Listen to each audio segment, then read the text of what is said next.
darkness here was not the absence of light. It was the presence of something else. The stranger awoke to the taste of metal.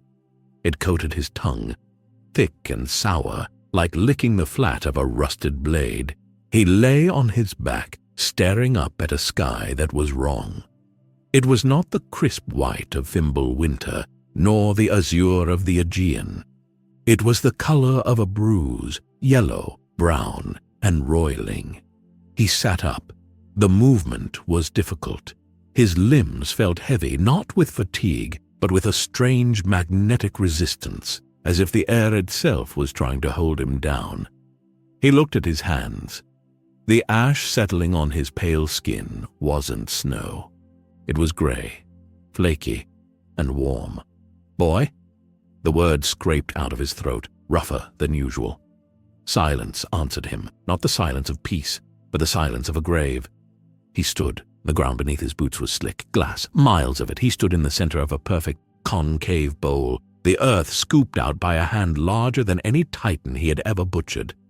"Where is this?" He reached his right hand out, fingers splayed, calling for the weapon. The reflex was as natural as breathing. He expected the familiar snap of the handle hitting his palm instantly. Nothing happened for a heartbeat. Then a low whistle cut through the dead air. The axe came, but it was sluggish. It tumbled through the yellow mist, wobbling, fighting the air density before slapping into his palm with a dull thud rather than a crack of thunder. The frost run into the steel blade was dim, the magic flickering like a dying torch. Even the weapon felt sick here. The stranger attached the axe to his back. The weight was comforting, but the itch on his skin was not. It started at his fingertips and crawled up his neck, a prickling heat, invisible and constant. He coughed, a violent spasm that bent him double.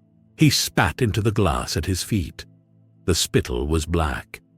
He wiped his mouth with the back of a leather-wrapped forearm. He scanned the horizon. To the north, jagged silhouettes pierced the smog. Towers of steel stripped bare, looking like the ribs of a rotting carcass. There was no magic here. He could feel the void of it. The world felt hollow, brittle, stripped of its soul. But there was death. He knew the smell of it better than he knew his own face. A wind picked up, howling through the petrified trees.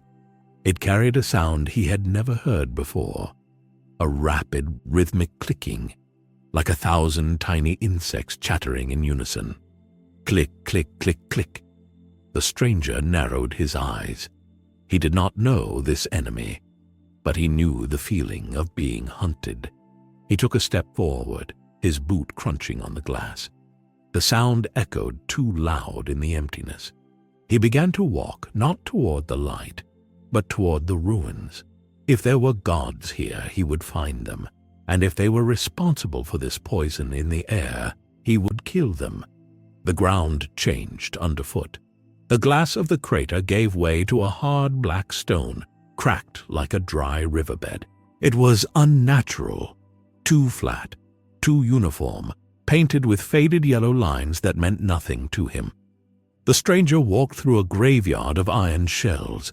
Hundreds of them sat in rows, their paint blistered, their glass eyes shattered. He paused beside one, a cherry-red rounded hulk, tires flattened into black puddles. He peered inside. A skeleton sat behind the wheel, hands still gripping the rim, a dusty fedora resting on the skull. He grunted. A tomb. These people died sitting down, trapped in their own creations. There was no glory in this, no sign of struggle. They had simply stopped. He moved toward the large structure at the end of the lot. A massive sign hung askew, half its letters fallen. SUPR, DPR. A metal giant, painted with a grotesque smiling face, lay toppled near the entrance, its mechanical guts spilling out in a tangle of copper wire. The stranger stopped. His head tilted. The vibration came through his boots before the sound reached his ears, a low tremor, shifting the loose gravel. Burrowers. He did not draw the axe yet. He planted his feet, widening his stance, shifting his weight to the balls of his feet. The asphalt 10 paces ahead exploded. Debris rained down as the creature surged from the earth. It was monstrous, a scorpion the size of a chariot, its shell an iridescent, oily black. It chittered, a wet, clicking sound that scraped against the inside of the stranger's skull. Its tail, thick as a tree trunk, arched over its back, the stinger dripping a translucent yellow sludge. A second one erupted to his left, a third behind him. Wolf-sized arachnids. He had killed their like before, in the caves of Sparta, in the deserts of the East. Beasts of simple instinct. The first scorpion lunged, claws snapping for his torso. The stranger stepped into the guard. He moved with a speed that belied his bulk, catching the pincer with his bare left hand. The impact shook the air, but he did not slide an inch. He squeezed. There was no magical resistance, no divine barrier. The chitin simply crunched, shattering like dry pottery. The creature shrieked, a high, piercing whistle. The stranger ripped the claw from the socket with a wet tear. Purple ichor sprayed across his chest. He frowned. The blood smelled of sulfur and rot, not the iron tang of life. The second scorpion struck from the flank, its tail whipping forward like a lash. He pivoted, swinging the Leviathan Axe in a tight upward arc. The blade met the tail in mid-air. Crack. The axe sheared through the exoskeleton with disappointing ease. The severed stinger flew spinning into a rusted sedan, embedding itself in the metal door. The remaining stump of the tail pumped a stream of green fluid onto the asphalt. Where the fluid touched the ground, the stone hissed and bubbled.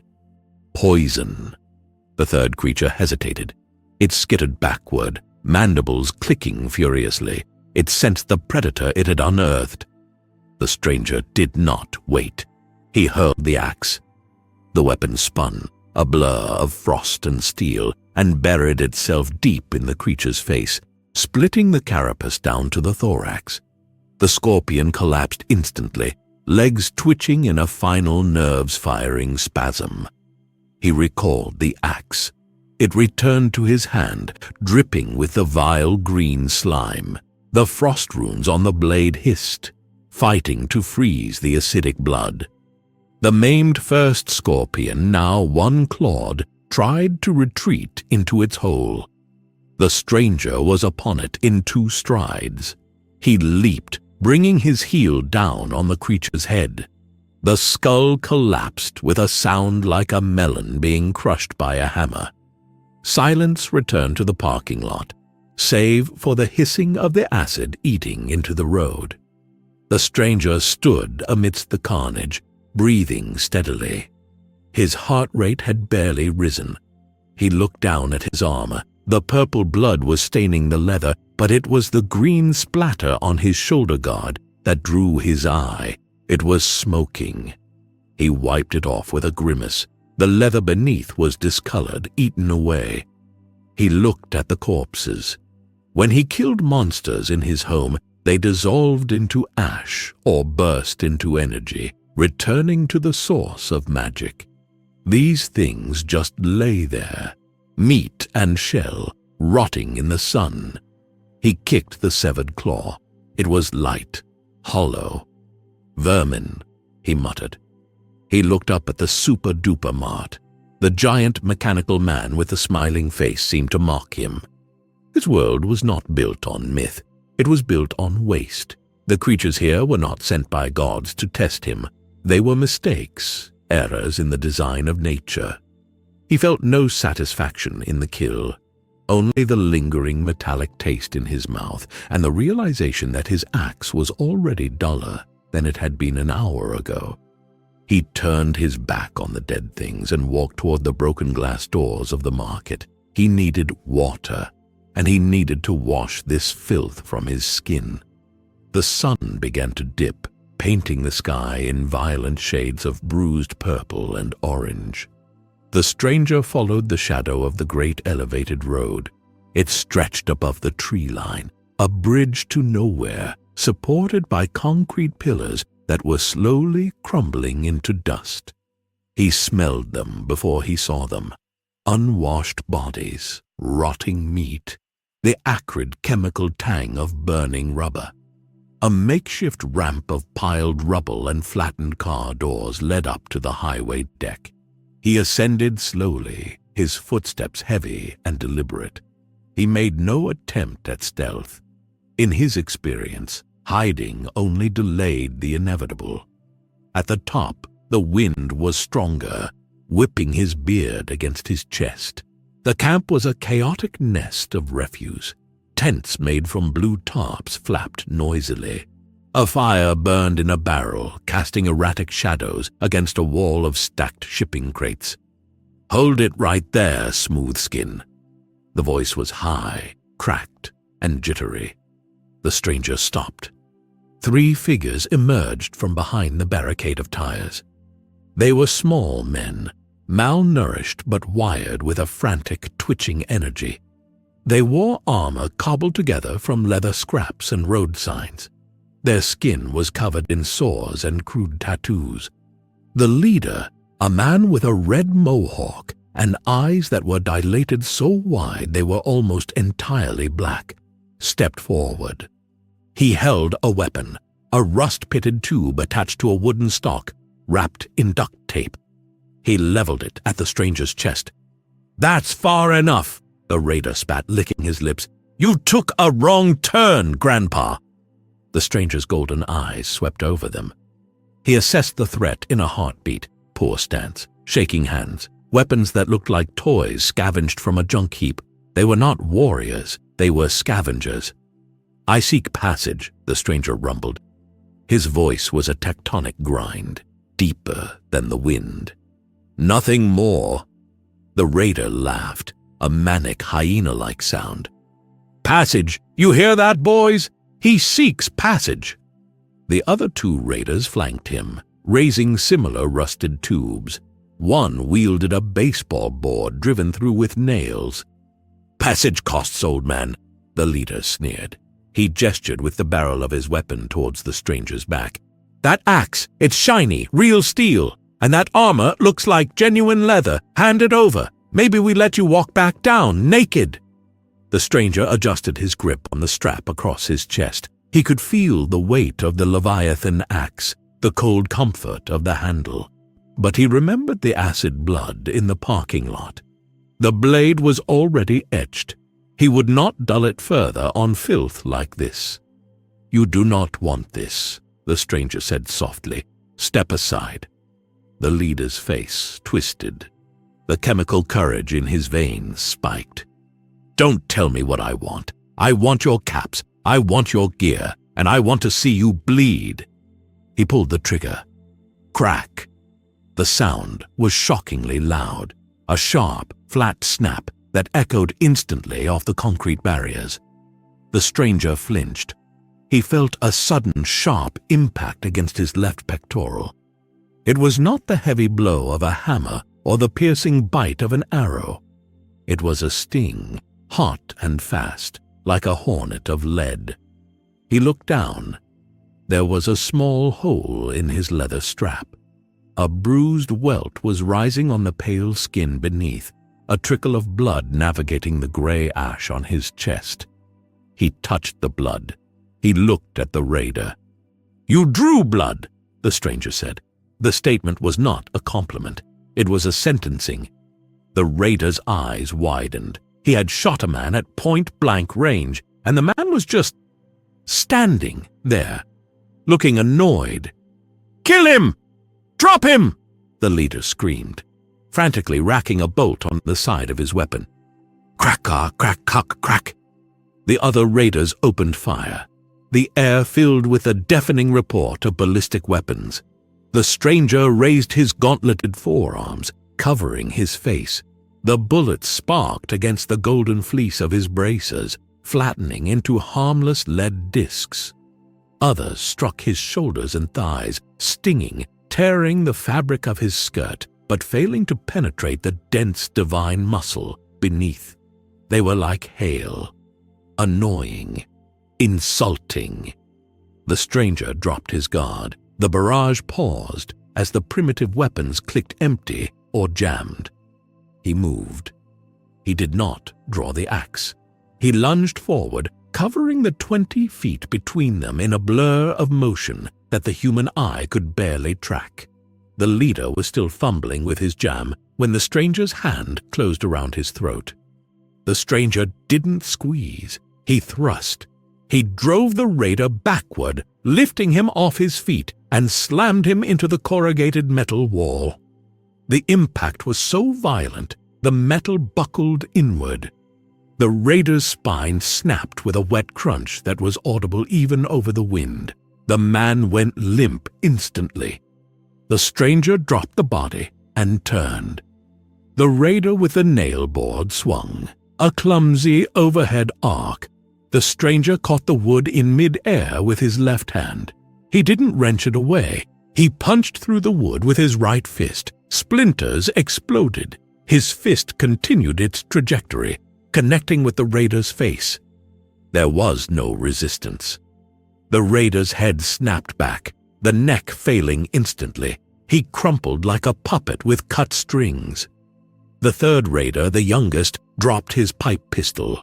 His hands shook violently. He scrambled backward, tripping over a tire, scrabbling in the dirt. Wait, man, just... The stranger loomed over him, blocking out the sun. The shadow he cast was long and terrible. You chose this, the stranger said. He reached down, grabbing the raider by the ankle. He lifted the man as easily as one might lift a rabbit. The raider screamed, flailing, clawing at the stranger's arm, but his fingernails broke against the skin. The stranger walked to the edge of the overpass. The drop was 80 feet to the cracked earth below. "Mercy, please!" the raider shrieked, tears cutting tracks through the grime on his face. The stranger paused. He looked at the boy. He was young, pathetic, a victim of this harsh world, perhaps. But he had fired. He had sought to take what was not his.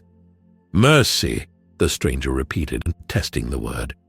It tasted foreign in this air. The fall will be quick. He opened his hand. The scream trailed away, ending abruptly with a distant thud. The stranger stood at the edge for a moment, listening. The silence returned, heavy and absolute. He turned back to the camp.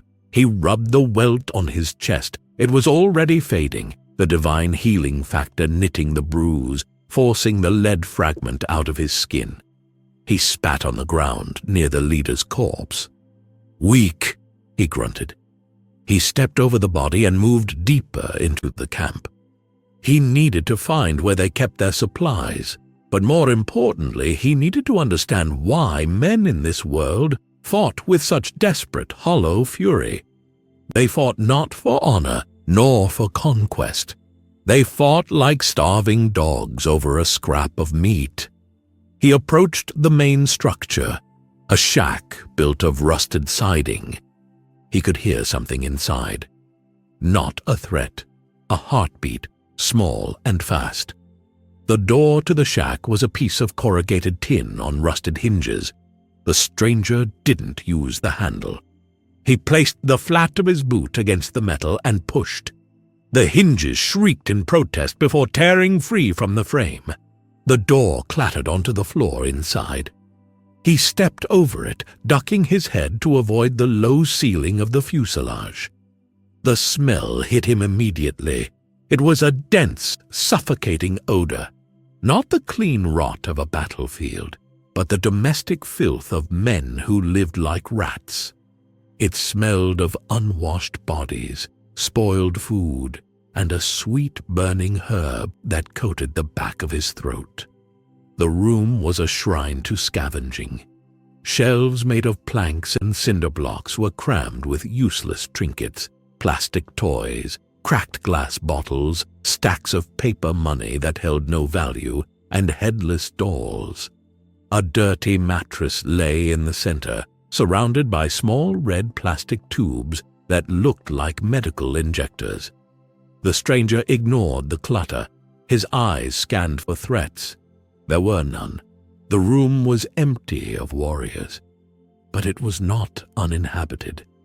In the far corner, wedged between a filing cabinet and the curved wall of the fuselage, sat a cage. It was crude, a patchwork of shopping cart mesh and rebar welded together into a box barely large enough for a dog. Inside, huddled under a moth-eaten gray blanket, was a child. The stranger stopped. His grip on the axe strap tightened, the leather creaking. He hated cages. The child did not move. It was impossible to tell if it was a boy or a girl beneath the grime and the oversized, tattered coat. The child sat cross-legged, staring down at something in their lap, seemingly oblivious to the slaughter that had just occurred outside. The stranger took a heavy step forward. The floorboards groaned. The child looked up. The face was smudged with grease and soot, framed by matted hair the color of straw. The eyes were large, pale blue, and terrifyingly empty. There was no fear in them, no surprise, only a dull, flat recognition of presence. The stranger waited for the scream. He waited for the begging, or the crying, or the scrambling retreat to the back of the cell. The child simply blinked, then looked back down at the object in their lap. It was a book, or what remained of one. The cover was torn, the colors faded, but still vibrant in the gloom. The stranger's eyes, honed by centuries of reading runes and carvings, focused on the image. It depicted a man, a warrior, muscular, nearly naked, wielding a massive double-bladed axe against a green-skinned beast. The letters above the figure were blocky and bold, Grognak the Barbarian. The stranger felt a twitch of irritation behind his eyes. A caricature, a mockery. Is this how this world remembered the old ways, as cartoons on paper? He turned away. There was nothing for him here. He needed supplies, not burdens. He moved to a metal locker against the wall. He ripped the door open. Inside, he found a few cans of food, labels faded, metal rusted, and bottles of water that glowed with a faint, unnatural blue light. He took the water, holding a bottle up to the dim light filtering through the portholes. It looked poisonous. He clipped it to his belt anyway. Clink, clink, clink. The sound was small, rhythmic, and grating. The stranger froze.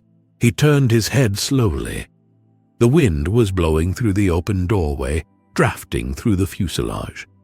The door of the cage was loose. The padlock holding it shut was heavy, hanging on a rusted hasp that rattled against the mesh with every gust. Clink, clink. He tried to ignore it. He took a step toward the exit. Clink, clink, clink. It was the sound of chains, the sound of binding. It was the sound that had followed him from the hells of Hades to the peaks of Olympus. It was the sound of a prisoner. He stopped. He closed his eyes and exhaled, a low growl rumbling in his chest. He turned back. He crossed the room in 3 long strides, his shadow falling over the cage. The child didn't look up from the comic book. The stranger reached out. He didn't search for a key. He didn't pick the lock. He wrapped his hand around the rusted padlock and the hasp it was attached to. He squeezed. The metal groaned, then sheared with a sharp snap. The lock crumbled like dry clay in his divine grip. He tossed the pieces aside. They hit the mattress with a soft thud. The cage door swung open with a screech. The rattling stopped. "Quiet," the stranger grunted. He turned on his heel and walked out of the shack, stepping back into the dying light of the afternoon. The air outside felt cleaner now, despite the radiation. The bodies of the raiders lay where he had left them, monuments to their own stupidity. He walked past the corpse of the leader, ignoring the twisted limbs. He reached the ramp leading down from the highway. He needed to find high ground, a vantage point to survey this gray wasteland. Scuff, scuff, footsteps. Light, uneven, hesitant. The stranger stopped. He did not turn around. "Go back," he said. His voice was a warning, low and dangerous. The footsteps stopped. He waited a beat, then continued walking. Scuff, scuff. He stopped again. The irritation flared hotter this time. He turned slowly, his silhouette imposing against the sun. The child stood 10 paces behind him. The gray blanket was wrapped around their shoulders like a cloak. They clutched the comic book to their chest with both hands. The pale blue eyes watched him, unblinking. "I am not a savior," the stranger said, pointing a finger at the child. The digit was thick, scarred, and stained with the blood of the raiders. "I am not a guardian. Go back to your cage or find another hole." The child stared. They did not speak. They did not nod. They simply existed, occupying the space behind him like a shadow. The stranger looked at the child's feet. The boots were too big, held together with silver tape. The coat was 3 sizes too large. "You will die out here," he said bluntly. "The wolves, the monsters, they will eat you." The child looked at the axe on the stranger's back. Then slowly the child raised a hand and pointed at the weapon. The stranger narrowed his eyes. "This is not for you." The child lowered the hand. The stranger huffed, a sharp exhalation of breath through his nose. He turned around and began to walk down the ramp. He listened. For 10 seconds, there was only the sound of the wind and the distant groan of settling metal. Then, scuff, scuff.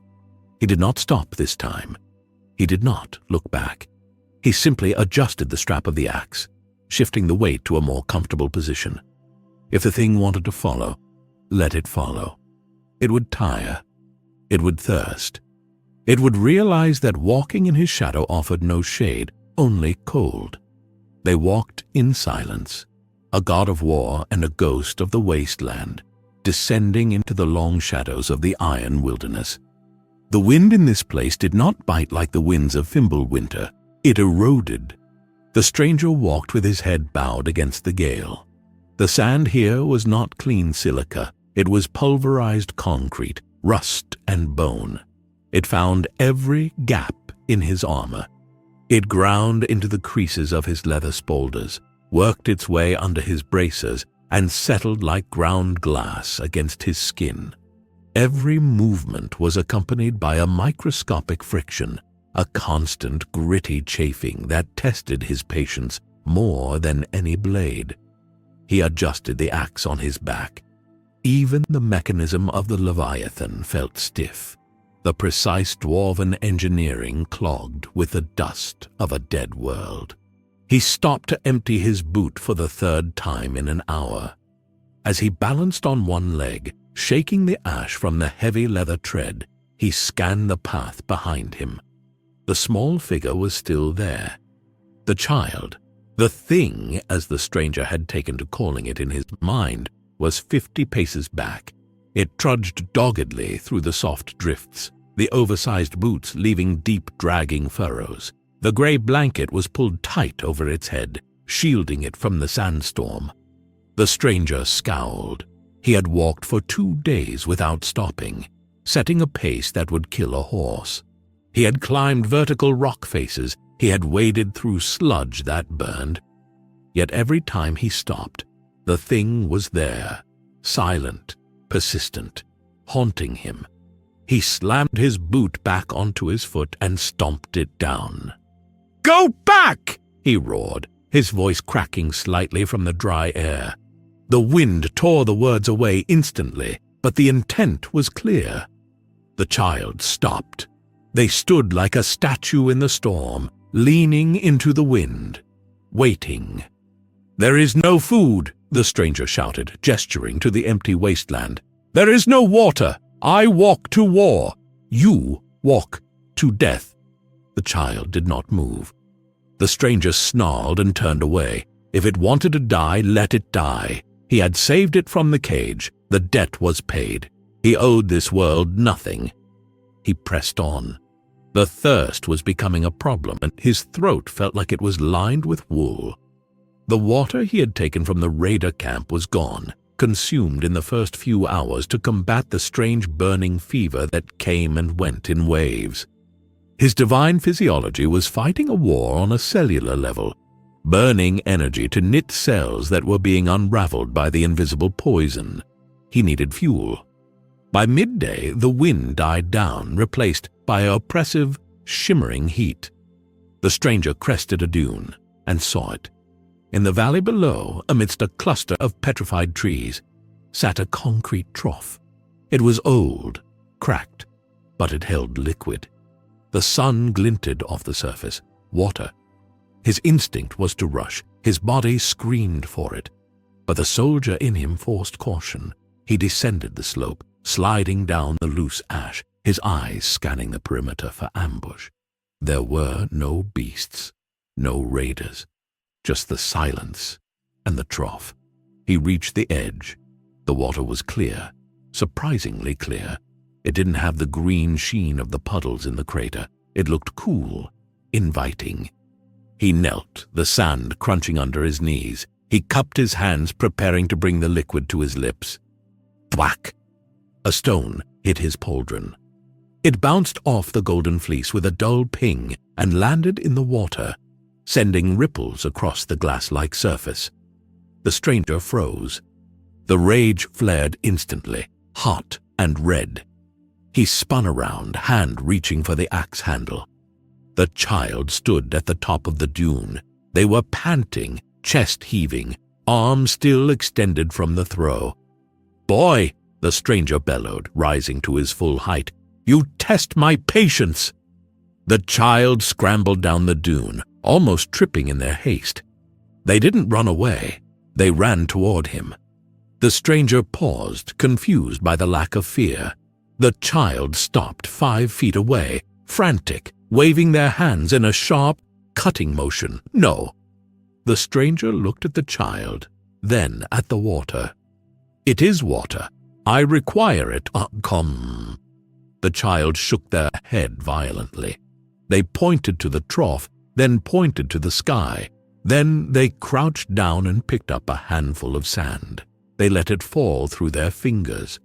Then the child did something strange. They reached into the deep pocket of their oversized coat and pulled out a small, rectangular box. It looked like a brick of black plastic with a dial on the front. The child held the box out toward the water. Click, click, click, click, click, click. The sound was a rapid-fire static, screamingly loud in the quiet valley. The needle on the device slammed to the far right. The stranger stared at the box. It was the sound of the invisible hunter, the sound he had heard in the crater. The child pulled the box back, pressing it against their chest. The clicking slowed to a lazy, rhythmic tick. The stranger looked at the clear, inviting water. It looked innocent, but the machine sang of death. "Poison?" the stranger asked. The child nodded once, solemn. The stranger stared at the liquid. In his world, poison smelled foul. It bubbled. It smoked. Here, death wore the face of life. The deception angered him more than the thirst.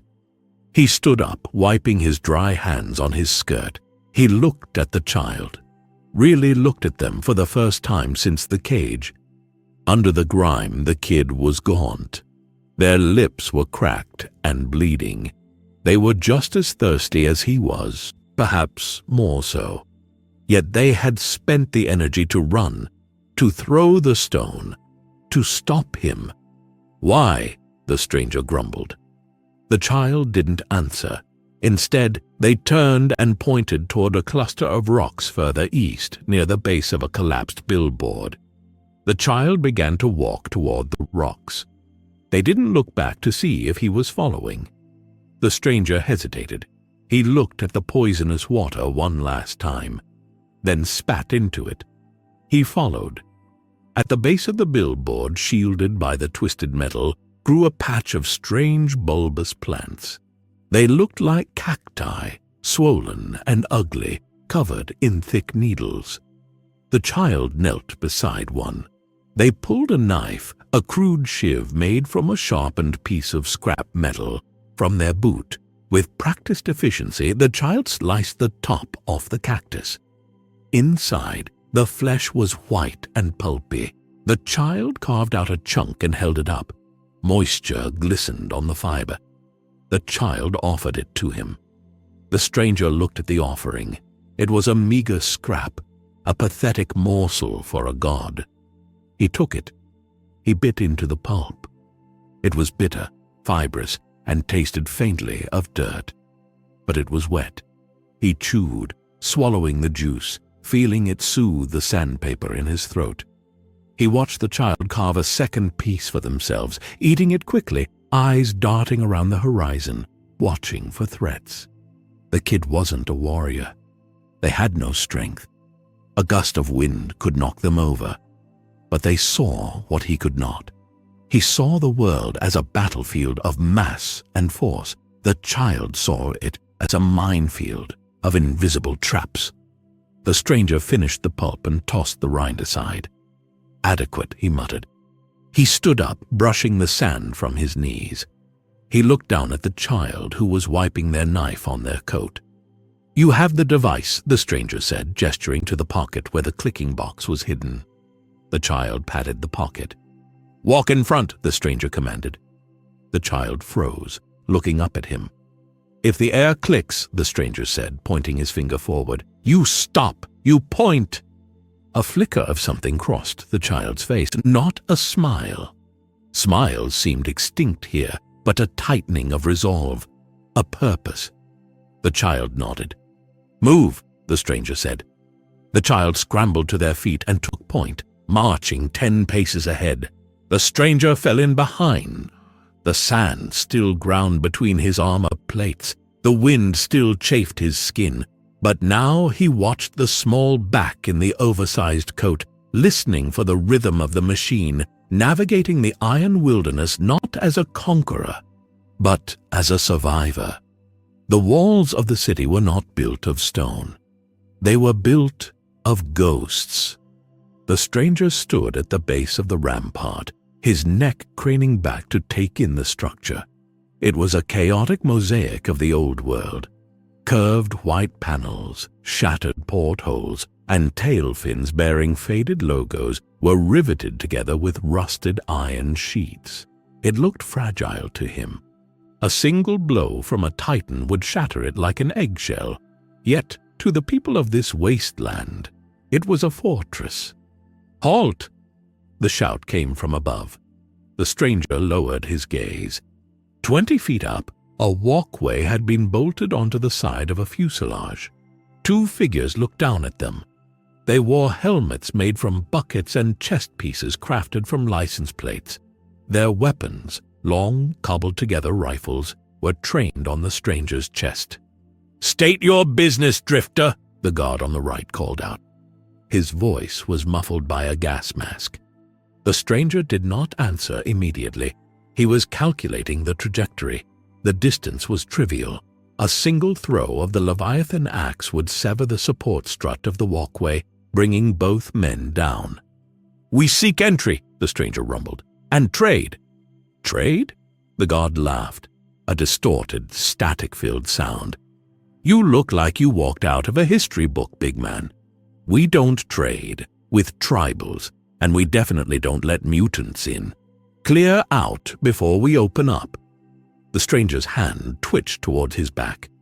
Mutant. The insult meant nothing to him, but the threat was clear. "I do not leave until I am done," the stranger said. His voice dropped an octave, vibrating in the dry air. "Open the gate, or I will open it." The guards racked the bolts of their weapons. The metallic clack-clack echoed down the canyon of scrap. "Last warning, tribal! Turn around or get pasted." The stranger sighed. It was always the same. Men built walls thinking they were safe. They brandished weapons they barely understood. They chose death over reason. He shifted his stance, planting his right foot back. His fingers curled around the handle of the axe. The frost runes began to glow, a soft blue light pulsating against the leather of his harness. He would breach the gate. He would crush the hinges, walk over the wreckage, and take what he needed from their corpses. It was efficient. It was familiar. A small hand gripped his wrist. The stranger froze. He looked down. The child was there, eyes wide, shaking their head frantically. The stranger felt the tension in the small grip. The kid was terrified, not of the guards, but of what the stranger was about to do. "They block the path," the stranger growled. The child released his wrist and stepped forward, placing themselves between the god of war and the guns. "Hey, get the runt out of the line of fire," the guard shouted, though his aim wavered. The child dug into the deep pockets of the oversized coat. They rummaged for a moment, the plastic clicking of the Geiger counter audible in the silence. Then the child pulled out an object. It was a sphere no larger than an apple, made of glass and chrome. Inside, a vibrant swirling blue energy pulsed with a hypnotic rhythm, a fusion core. It was pristine, untouched by the decay of the Wasteland, a jewel of the old world the child had scavenged from the depths of the super-duper mart while the stranger was butchering scorpions. The child held it up high, the blue light reflecting in the eager eyes of the guards above. The silence that followed was heavy with greed. "Is that?" the left guard whispered. "Is that a full core?" The child nodded vigorously. They pointed to the gate, then to the core, then back to the gate. A simple equation. The stranger watched, his hand hovering near the axe. He did not understand the value of the glass ball. It was not gold, it was not steel, it was a trinket. "Hold on!" the guard shouted, the aggression in his voice replaced by desperate hunger. "Don't move! Don't you move an inch!" There was a flurry of activity on the walkway, shouted commands, the sound of running feet. The stranger looked at the child. "You trade treasure for entry?" The child looked at him and shrugged, a small, pragmatic gesture that seemed to say, "It's better than killing everyone." The stranger grunted. He released the handle of the axe. The frost faded. The child's way was quieter, less messy, but it relied on the enemy keeping their word, a dangerous gamble. "If they betray us," the stranger whispered, leaning down so only the child could hear, "I kill them all." The child didn't flinch. A moment later, the sound of heavy machinery groaned from behind the wall. Chains rattled. Gears ground against each other, stripping rust with a high-pitched squeal. The massive gate, a section of a cargo plane's wing reinforced with rebar, began to move. Screech! The sound was agonizing. It was the scream of metal being tortured, a piercing, ear-splitting shriek that set the stranger's teeth on edge. He narrowed his eyes, the sensory assault offending him more than the radiation. The gate dragged slowly across the dirt, kicking up a cloud of red dust. It opened just wide enough for two people to pass abreast. 3 men stood in the gap. They were heavily armed, wearing armor that looked slightly less pathetic than the lookouts. The man in the center, a scarred brute with a robotic prosthetic eye, stepped forward. "The core," the man demanded, holding out a greasy hand. The child stepped forward, fearless. They held the glowing sphere out, but didn't drop it. They waited. The man sneered. "Smart kid, you get in, no trouble. You cause a scene, we turn you into fertilizer. Deal?" The child placed the core in the man's hand. The man's human eye widened as he felt the weight of it. He looked at the energy swirling inside. "Clean energy," he muttered almost reverently. He pocketed it instantly, then jerked his head toward the city inside. Get in before I change my mind! The stranger stepped past the child, placing his massive bulk between the kid and the guard. He stared down at the man with the robotic eye. The guard flinched, instinctively taking a half-step back as the shadow of the Spartan fell over him. "We need supplies," the stranger stated, "and information." "Markets inside," the guard muttered, his bravado withering under the stranger's golden gaze. "Don't break nothing." The stranger walked through the gate. Inside, Scrap City was a labyrinth of aluminum tunnels and neon signs powered by sputtering generators. The air smelled of ozone, frying meat, and desperation. People moved through the shadows, their faces hidden by rags and masks, clutching their possessions tight. It was a hive of scavengers, a city built on the bones of the past, trading scraps of garbage to survive another day. The stranger felt a profound sense of hollowness. In the realms of gods, power was physical. It was magic. It was strength. Here, power was a battery. Power was a bottle cap. He looked down at the child walking beside him. The kid had just bought their lives with a piece of glass. "You possess a strange wisdom, boy," the stranger said quietly. The child didn't look up, but the corner of their mouth twitched upward. They adjusted their coat, patting the pocket where the Geiger counter ticked, and led the god of war deeper into the rust. The stranger descended into the belly of the metal beast. The air inside was hotter than the street, thick with the smell of unwashed bodies and a pungent chemical vapor that passed for alcohol. But it was the floor that offended him most. With every step, his boot adhered to the metal decking. Schluck, schluck. It was a coating of spilled swill, dried blood, and grime that had accumulated over years. It felt like walking on flypaper. He grimaced, the sensation triggering a deep, tactile revulsion. He preferred the clean gore of a battlefield to this stagnant filth. The bar was a long, narrow tunnel. Tables made from cable spools were crowded with patrons, mutants with peeling skin, scavengers in mismatched armor, and mercenaries sharpening jagged knives. Above them, tubes of neon light buzzed incessantly. Zzz, zzz. The sound was like a mosquito burrowing into his ear canal.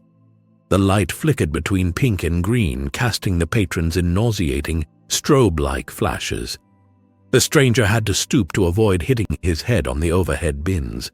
The child walked in his shadow, clutching the stranger's cloak, eyes darting nervously at the shadowy figures. They reached the bar, a slab of aircraft wing welded to the floor. The bartender was a ghoul, his face a roadmap of melted wax, missing a nose. He wiped a dirty glass with an even dirtier rag. "We don't serve kids," the ghoul rasped, his voice sounding like wet gravel. "I do not seek drink," the stranger said. His voice cut through the murmur of the room, silencing the nearest tables. "I seek information." The ghoul paused, eyeing the massive axe on the stranger's back. "Information ain't free, smooth skin. Costs caps." The stranger slammed a heavy gauntleted hand onto the wing counter. "I seek the sorcerers, the ones who wield the magic of this land." "Where are they?" The bar went quiet. A few patrons exchanged amused glances. The ghoul chuckled, a dry, wheezing sound. "Magic? You been cooking in the sun too long, big man. Ain't no magic here, just radiation and bullets." "I saw knights," the stranger pressed, leaning closer. "Men in armor of steel. They fell from the sky." The ghoul's expression shifted from amusement to wariness. "Ah, the tin cans. The Brotherhood of Steel." Brotherhood. The stranger tasted the word. It implied honor, an oath. "Where is their hall?" "They got a bunker west of here. Hoard all the good tech. Laser rifles, power armor, that magic you talking about. But they don't take visitors. They shoot tribals on sight." "I will speak to them." "You'll die," a voice slurred from behind him. The stranger didn't turn. He kept his eyes on the ghoul. A hand, heavy and clumsy, clapped onto the stranger's shoulder. "I said, you'll die, Grandpa." The stranger sighed. The breath hissed through his nostrils. It was the same in every realm, in every tavern. There was always one fool who mistook silence for weakness. He slowly turned his head. The man was large for a human, pumped full of muscle growth chems, his veins bulging like ropes under sweaty skin. He held a tankard of brown sludge. He swayed, his eyes unfocused and aggressive. "You're blocking the view!" the drunk spat. "Remove your hand," the stranger said softly. "Or what? You gonna hit me with that fancy axe?" The drunk grinned, revealing rotted teeth. He shoved the stranger. The stranger did not move. He was rooted like a mountain. The shove caused the drunk to stumble, and the contents of his tankard sloshed out. The brown sludge splashed across the stranger's chest, soaking into the leather strap, dripping onto the child's head. The child squeaked, shrinking back. The stranger looked down at the stain. Then he looked at the child, who was wiping the foul-smelling liquid from their hair. The room held its breath. The neon light buzzed. Zzzt. "You spilled your drink," the stranger said. The tone was devoid of anger. It was a statement of fact. "Yeah? And I'm gonna spill your—" The stranger moved. He didn't draw the axe. He didn't punch. He simply grabbed the drunk by the face. His hand engulfed the man's head, palm covering the mouth, fingers wrapping around the skull. He squeezed. The drunk's eyes bulged. He flailed, dropping the tankard, his fist hammering uselessly against the stranger's arm. It was like hitting a pillar of marble. The stranger pivoted at the waist and slammed the man downward. Crunch. He drove the man's head through the cable spool table. Wood splintered. Metal groaned. The drunk went limp instantly, his body twitching amidst the wreckage of the table. The stranger released him. He stood up, shaking a splinter from his glove. The entire bar was on its feet now. Weapons were drawn, knives, tire irons, pistols. The stranger looked around the room. He did not take a fighting stance. He simply looked at them, his golden eyes burning with the weariness of 1,000 wars. "I am done asking," he rumbled.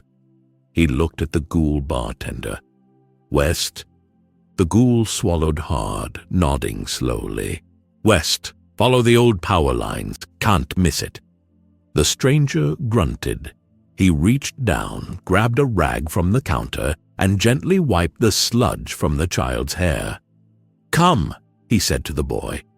He turned and walked toward the exit. The crowd of scavengers and murderers parted like the Red Sea.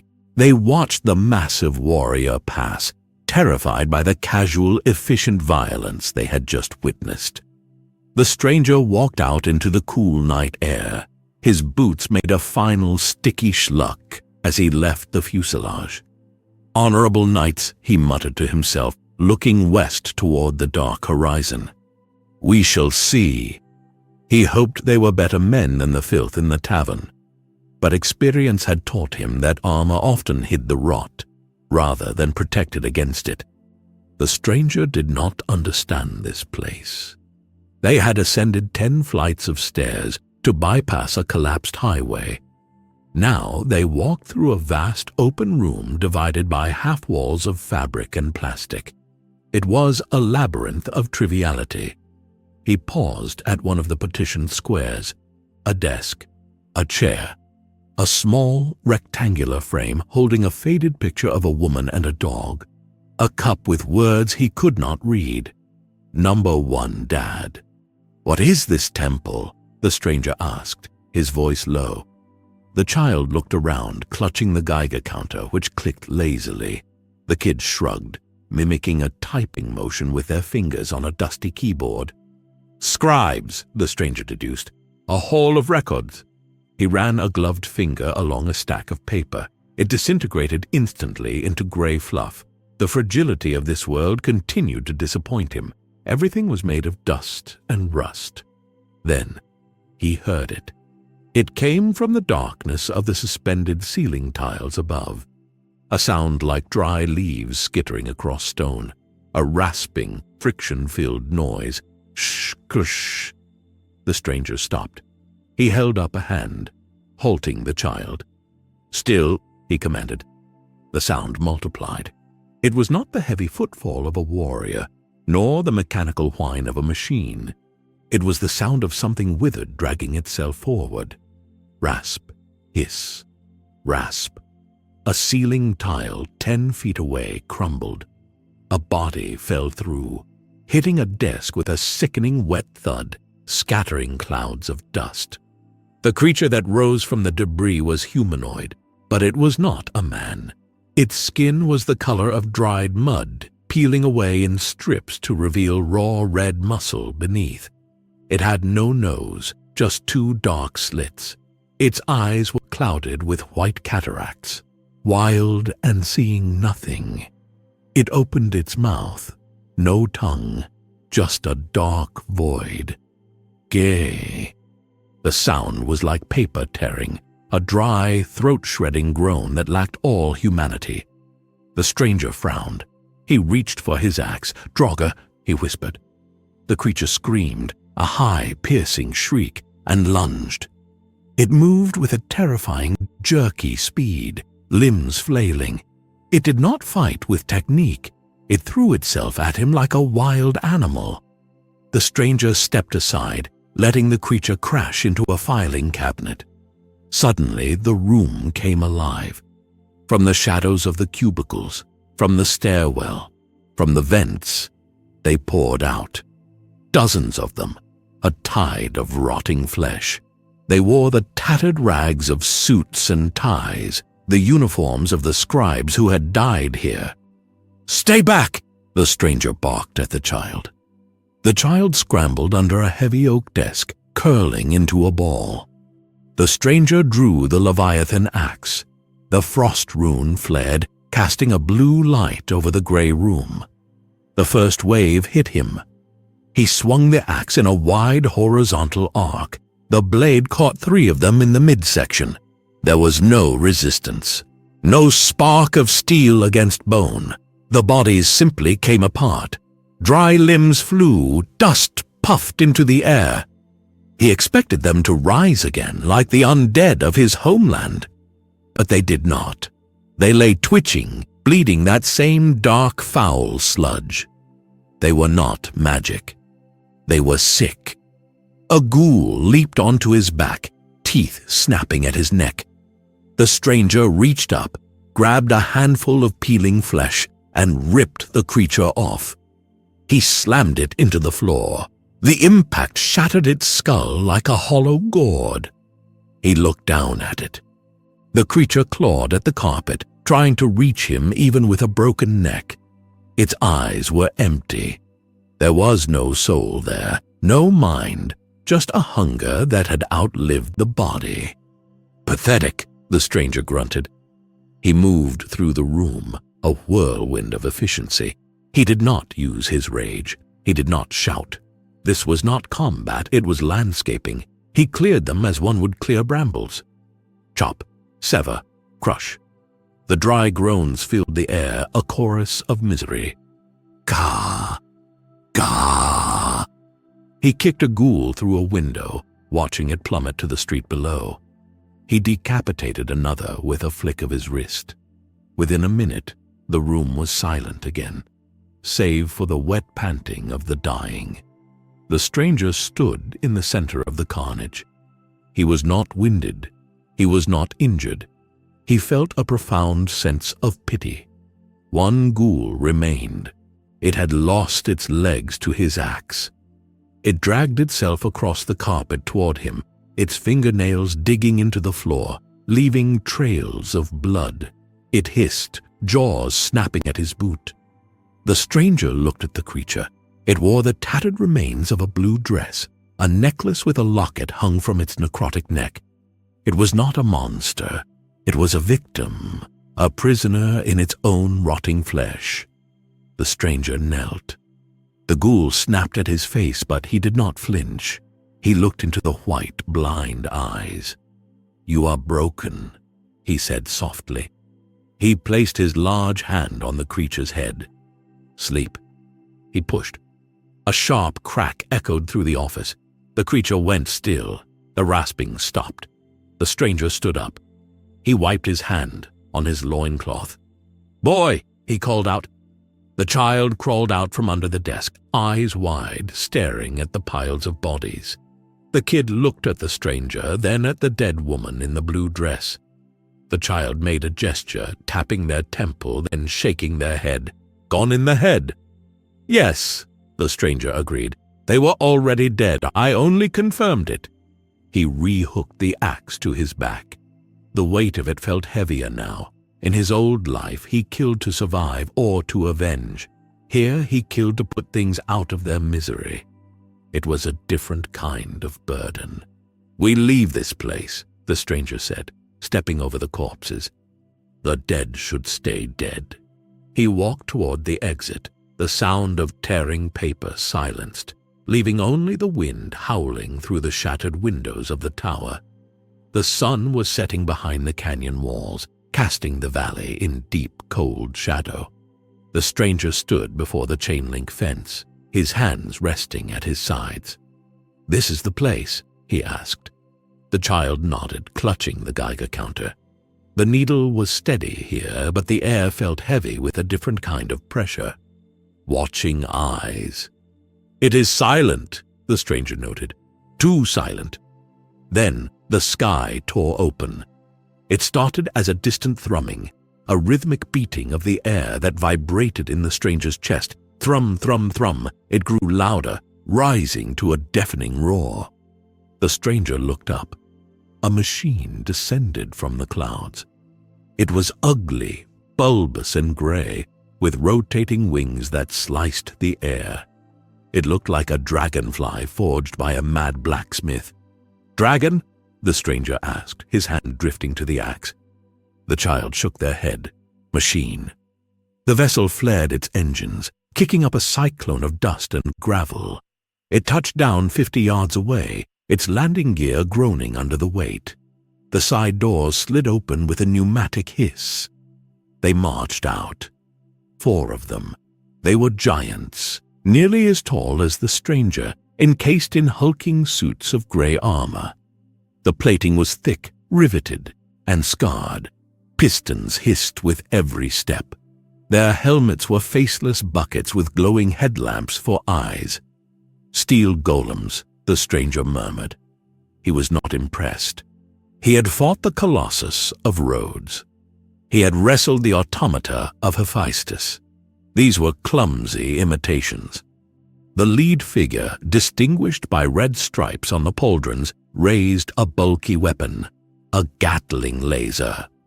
"Unknown contacts," a voice boomed from the suit's external speakers. It was metallic, amplified, and devoid of humanity. "You are trespassing in Brotherhood territory. Identify!" The stranger stepped forward, shielding the child with his body. "I seek audience with your commanders," he shouted over the whine of the aircraft's turbines. The paladin in the lead suit laughed, a static-laced bark.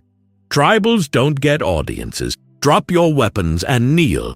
That axe, it looks like pre-war tech. Surrender it for confiscation." The stranger's eyes narrowed. "I surrender nothing."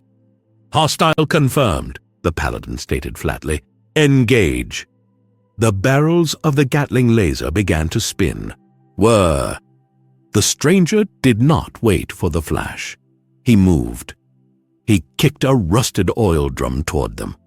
The laser fired, streams of red light that vaporized the drum instantly, melting the metal into slag. But the distraction bought him a second. The stranger closed the distance. He was faster than the heavy suits could track. He dodged a clumsy swing from a second knight wielding a rocket-powered hammer, sliding under the blow. He rose directly in front of the paladin. The knight panicked, trying to bring the heavy gun to bear, but the stranger was inside his guard. "Hollow," the stranger growled. He drew the Leviathan Axe. He didn't use the frost. He didn't need magic. He needed edge and force.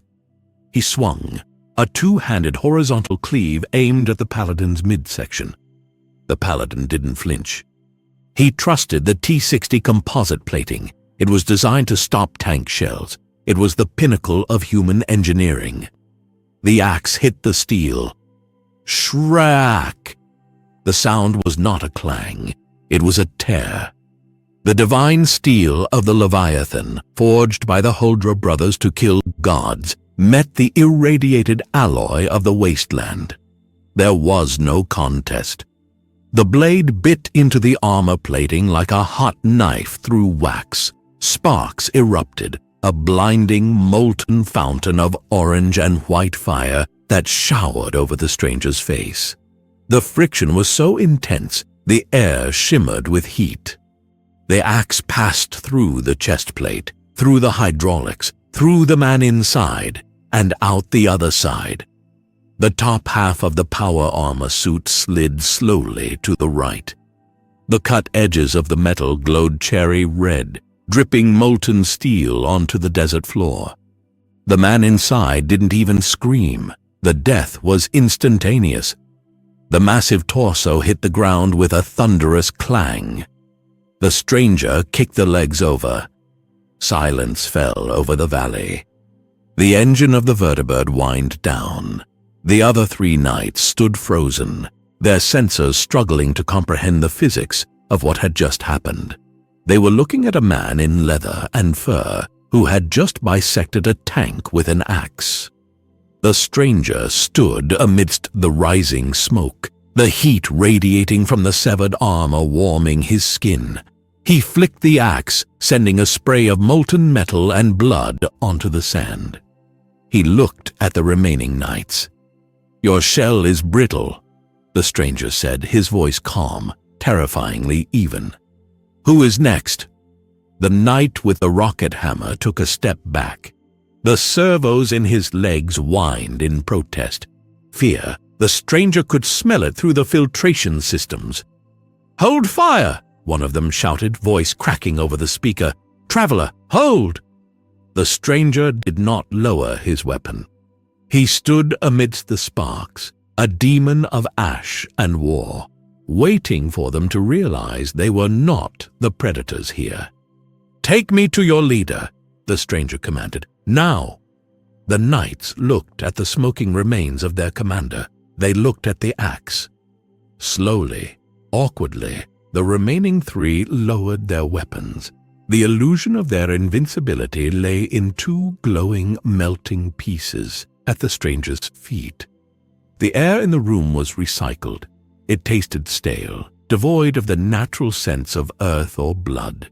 It was the air of a tomb that had never seen the sun. The stranger sat on a reinforced steel bench. He did not lean back. His posture was rigid, a coiled spring. Across the table, the child swung their legs, looking small and out of place in the severe gray room. The ventilation fans droned incessantly, a mechanical heartbeat. It grated on the stranger's nerves, a constant reminder of the artificial nature of this place. The walls were cold to the touch, leaching the heat from his skin. The heavy blast door slid open with a hydraulic hiss. A man entered. He wore a long coat over a uniform of pristine gray, adorned with medals that clinked softly.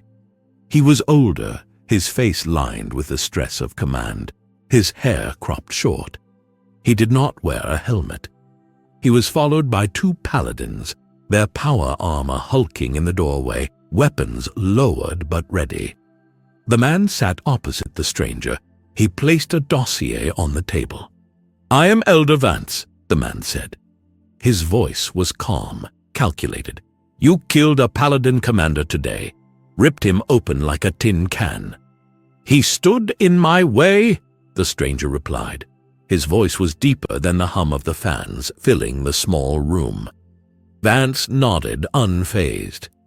"And yet you are here, not executed. Because my scribes tell me your axe is made of a metal that doesn't exist on the periodic table.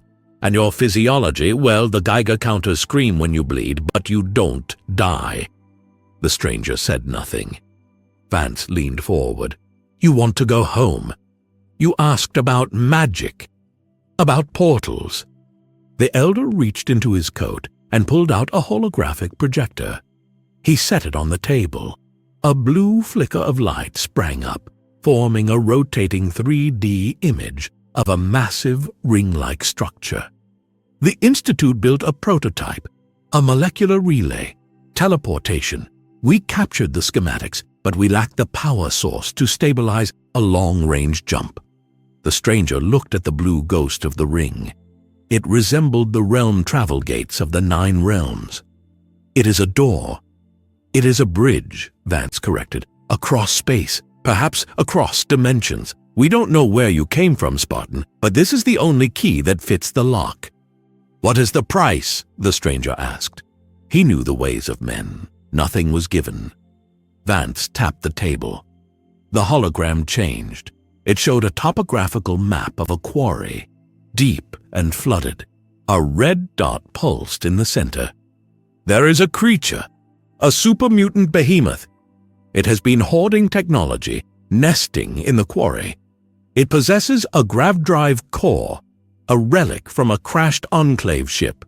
We need that core to power the relay."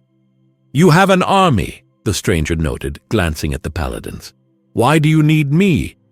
"Because the quarry is highly irradiated," Vance said, his eyes cold. "And the behemoth is old.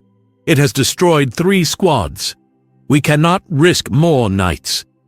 The elder stood up. "You are immune to the sickness of the atom. You have the strength to match the beast. Bring me the core, and I will open the door for you." The stranger looked at the hologram. A monster. A fetch quest. It was a familiar labor. "And if I refuse?" Vance smiled, a thin, mirthless expression. "Then you rot in this wasteland with the rest of us." The stranger stood. The metal bench groaned. He towered over the elder. "Show me the beast." The deal was struck, not in ink but in the promise of violence. The hum of the fans seemed to grow louder, singing a prelude to the slaughter to come. The quarry was not a mine. It was a wound. The stranger stood at the edge of the precipice, looking down into the abyss. The pit was vast, spiraling downward in concentric rings of crumbled road and crushed rock. At the bottom, a lake of black oil and green sludge sat perfectly still, like a dark mirror reflecting the bruised sky. The air here tasted of copper and old death. The silence was absolute. No wind, no insects, just the oppressive weight of waiting. The stranger turned to the child. "Stay," he commanded. The child shifted on their feet, clutching the Geiger counter. The device was screaming now, a continuous high-pitched whine that the child muffled with their coat. They looked at the stranger, then down into the pit, and shook their head. They took a step forward.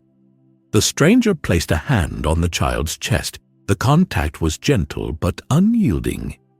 "No," he said, his voice dropping to a low rumble. "This is not a fight for you. This is a labor of blood." The child looked up, eyes wide with a fear that wasn't for themselves. They reached into their pocket and pulled out a stim pack, a syringe of healing fluid, and held it out. The stranger looked at the needle. He did not take it. "Watch," he said, "and stay hidden." He turned and began the descent. He walked down the spiraling ramp, his boots crunching on loose gravel. With every step deeper into the pit, the air grew hotter, denser. The radiation here was a physical pressure, prickling against his skin like a swarm of fire ants. He ignored it. He focused on the water below. He reached the shoreline of the sludge lake. The water was thick, viscous. It lapped against the rusted treads of a submerged crane with a slow, heavy rhythm. Slosh, slosh. "Beast!" the stranger roared.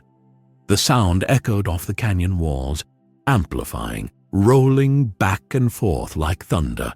"Show yourself!" For a moment, there was only the echo.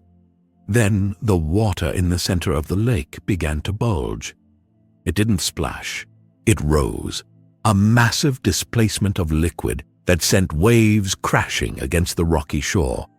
Boom! A footstep. It struck the lakebed with enough force to shake the ground beneath the stranger's boots. Dust cascaded from the quarry walls. Boom! A figure rose from the depths. It was a titan. The behemoth was a mountain of mutated muscle, standing 20 feet tall.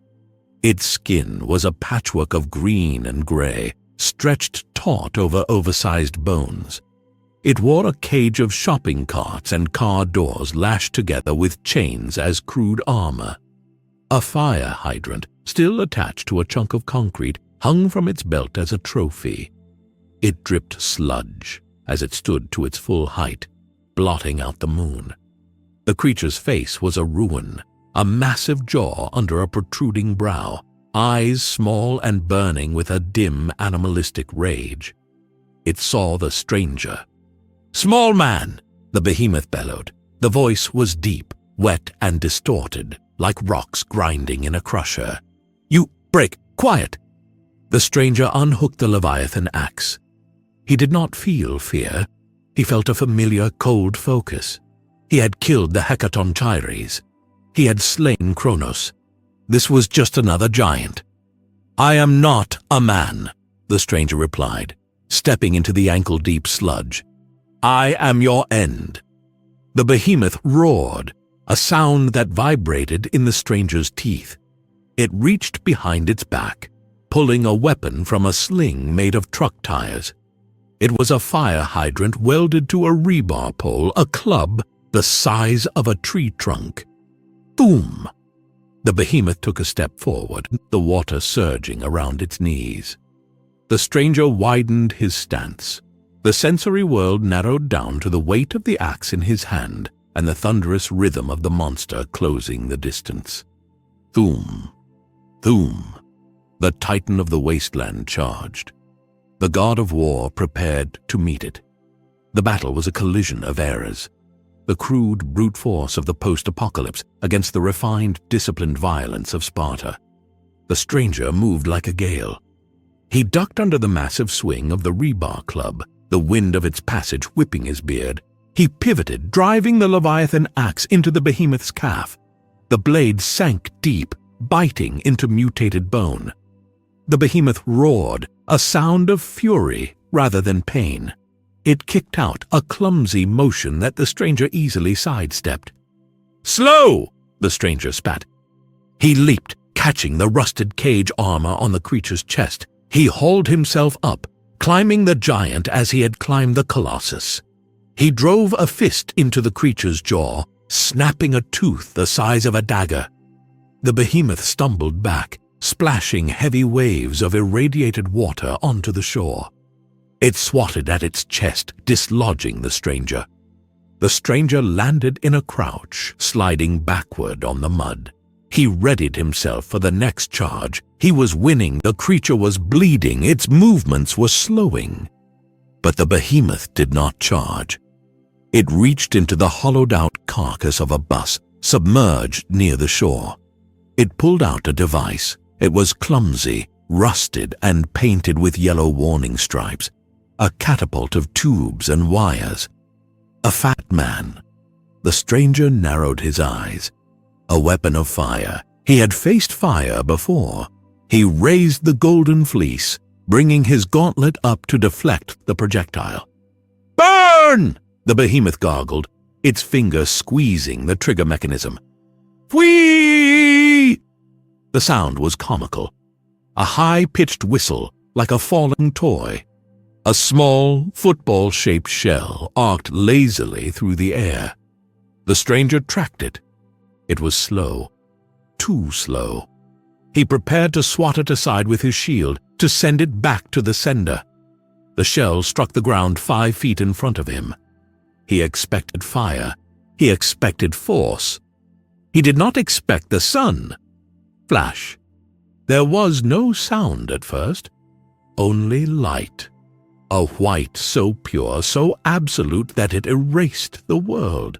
The quarry walls, the water, the monster, everything vanished into a bleaching brightness that penetrated the stranger's eyelids, burning the image of his own retina into his brain. Then came the heat. It wasn't the heat of a forge. It was the heat of a star. It passed through his armor, through his skin, boiling the marrow in his bones. Then, the shock wave. It hit him like the hammer of Hephaestus. The stranger was lifted from his feet, tossed backward like a rag doll. He slammed into the granite wall of the quarry, the stone cracking behind him, before falling face first into the mud. Silence. The world was gone, replaced by a high-pitched, piercing ring that drowned out all thought. The stranger tried to push himself up. His arms trembled. They felt weak, not injured, weak. He looked at his hands. The skin was blistering, red and angry. He summoned his focus, calling upon the divine blood to knit the flesh.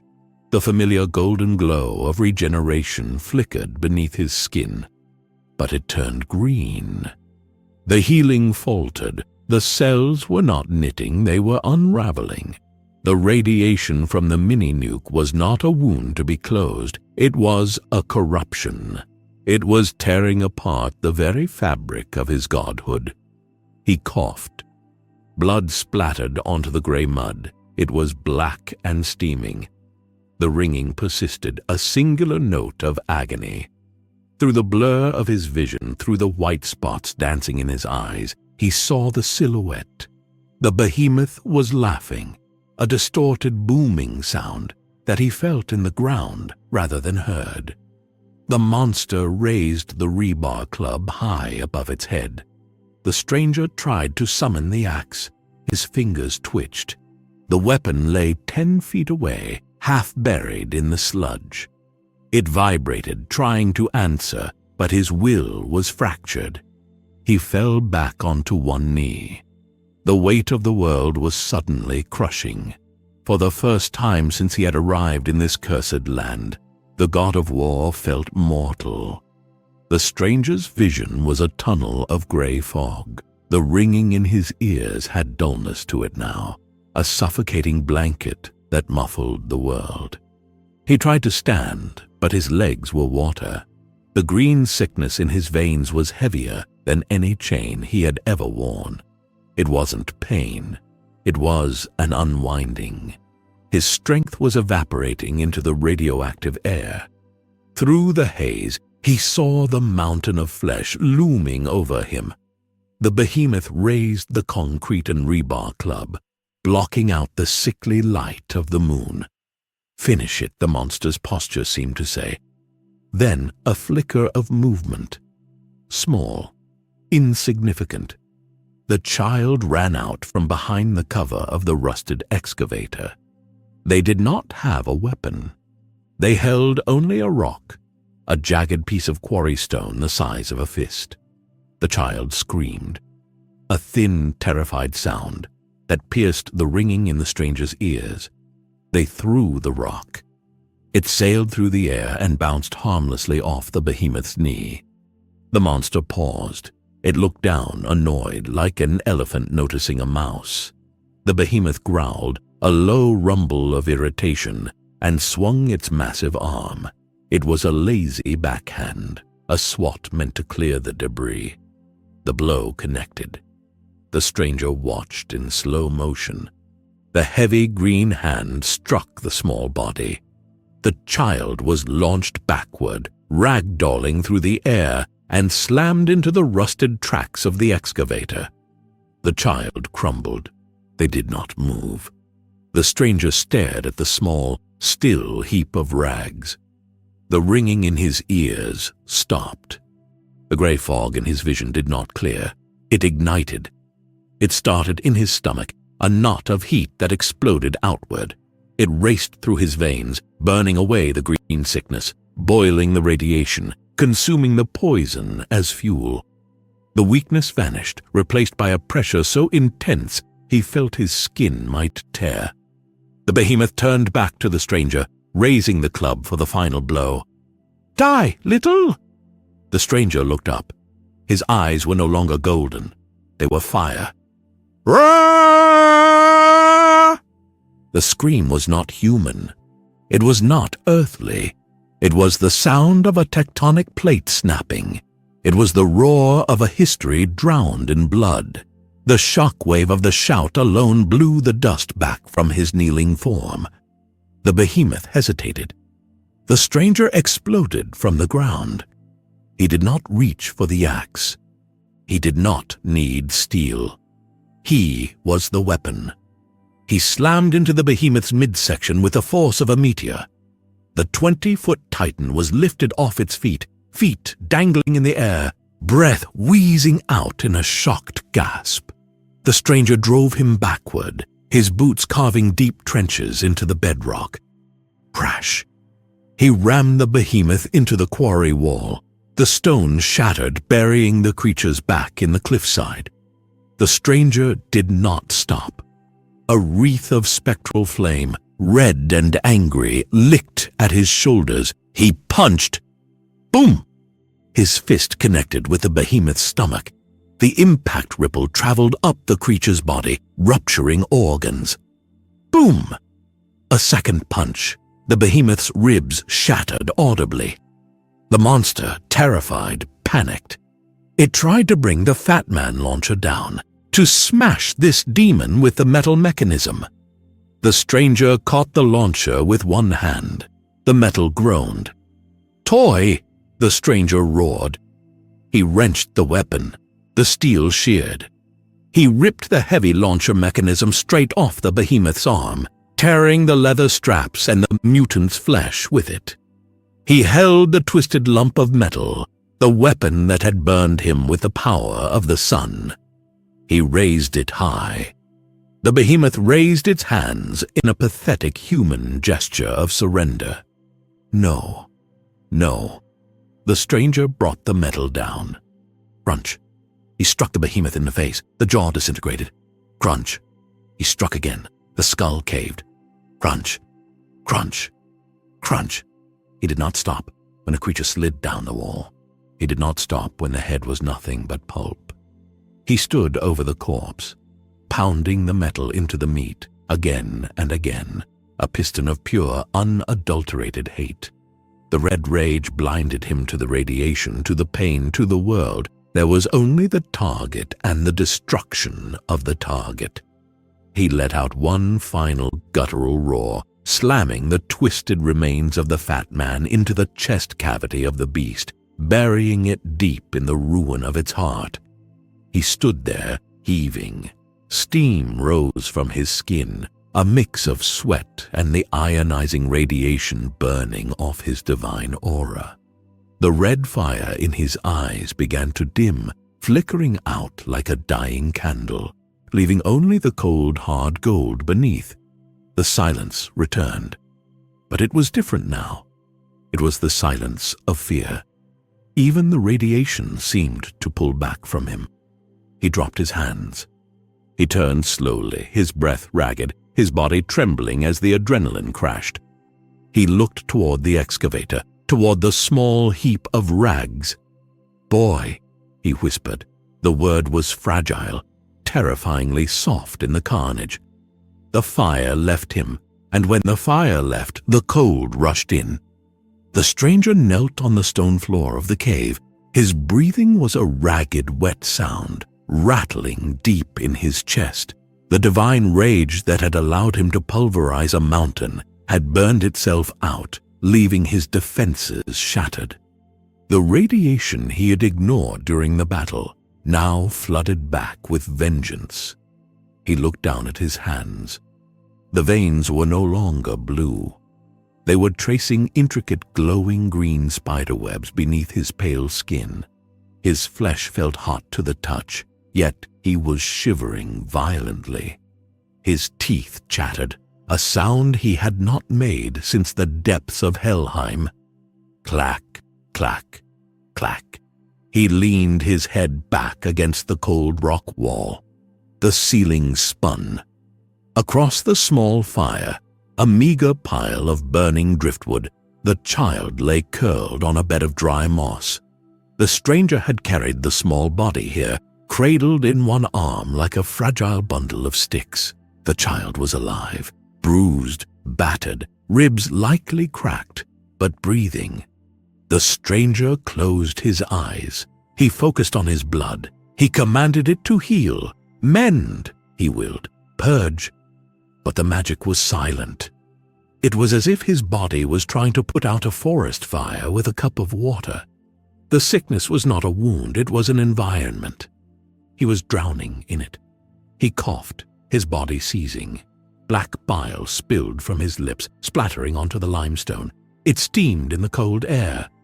He was dying, not by the blade, but by the air. It was an ignoble end. Scuff. The sound was soft.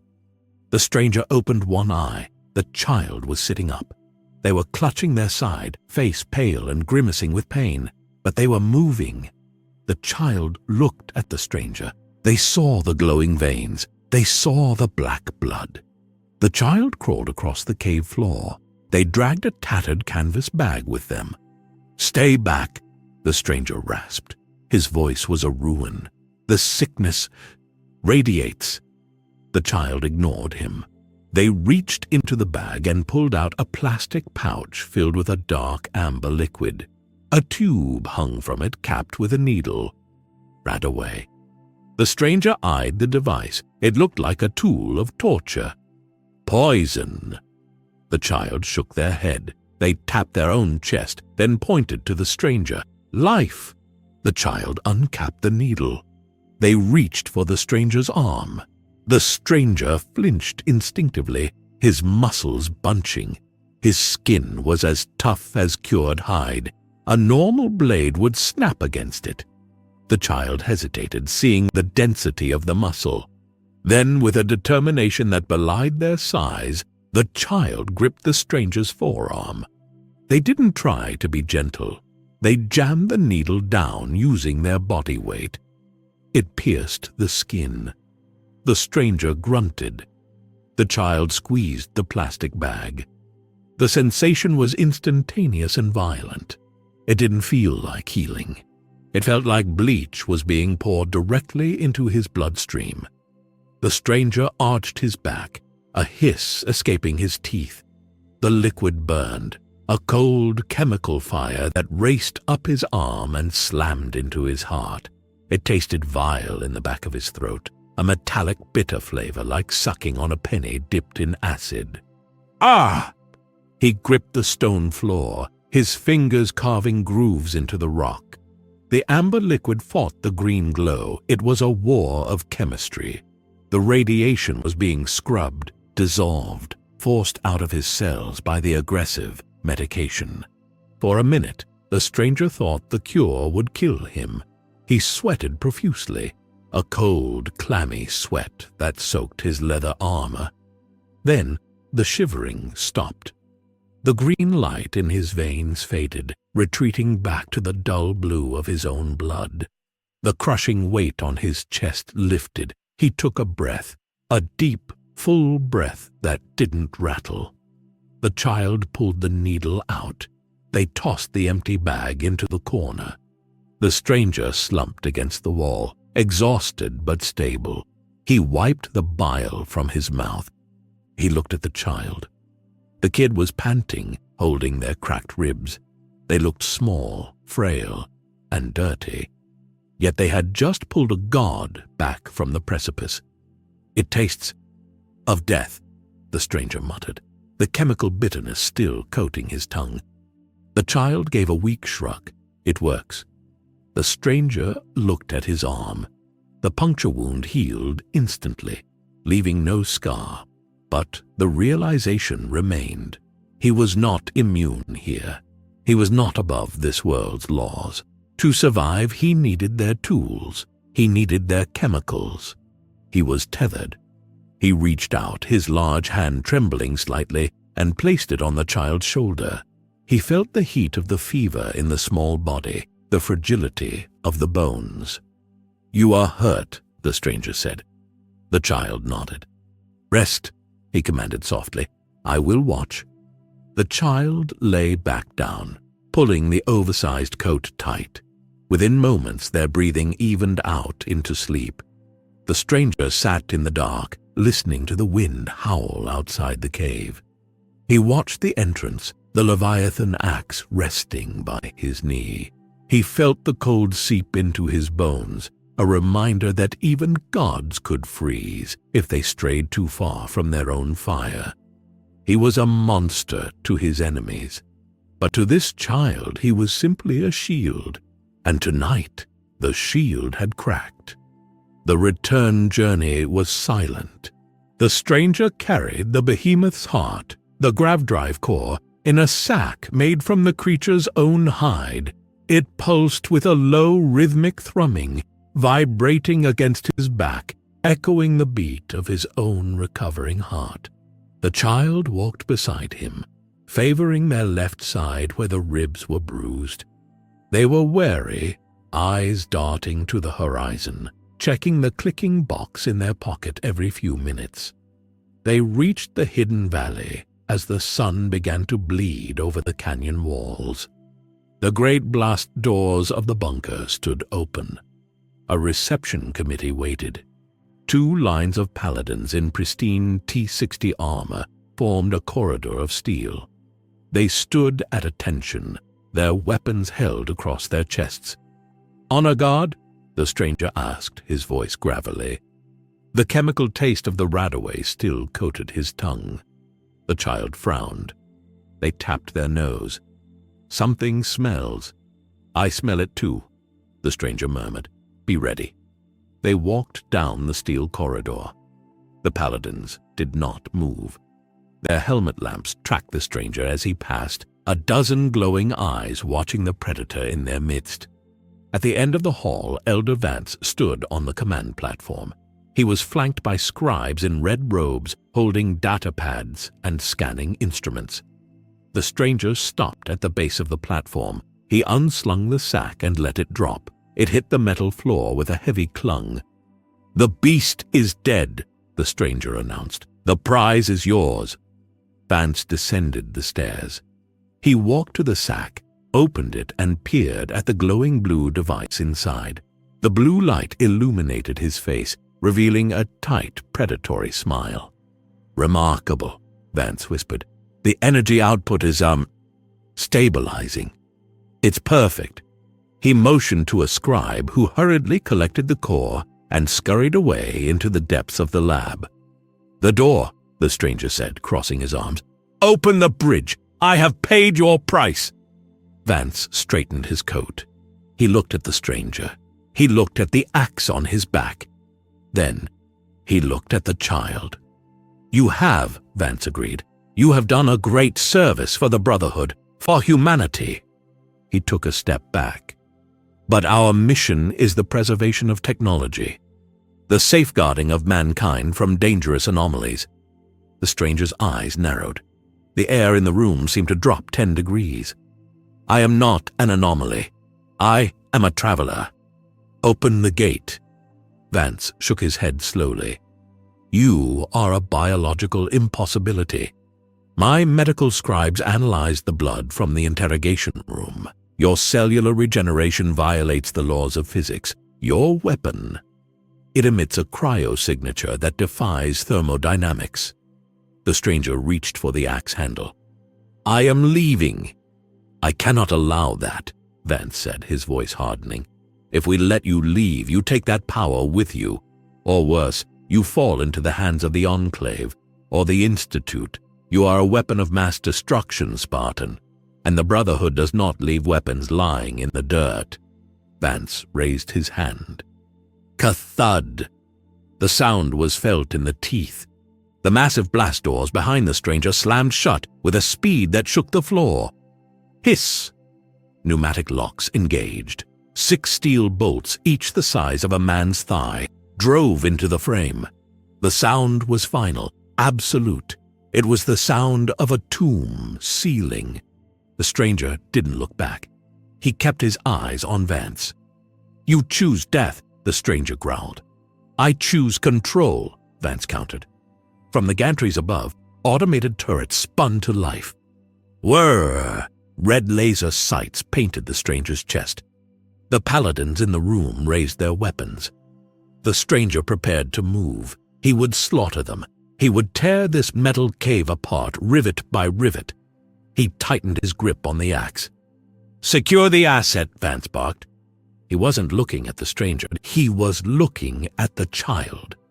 A knight, cloaked in a stealth field, shimmered into existence directly behind the boy.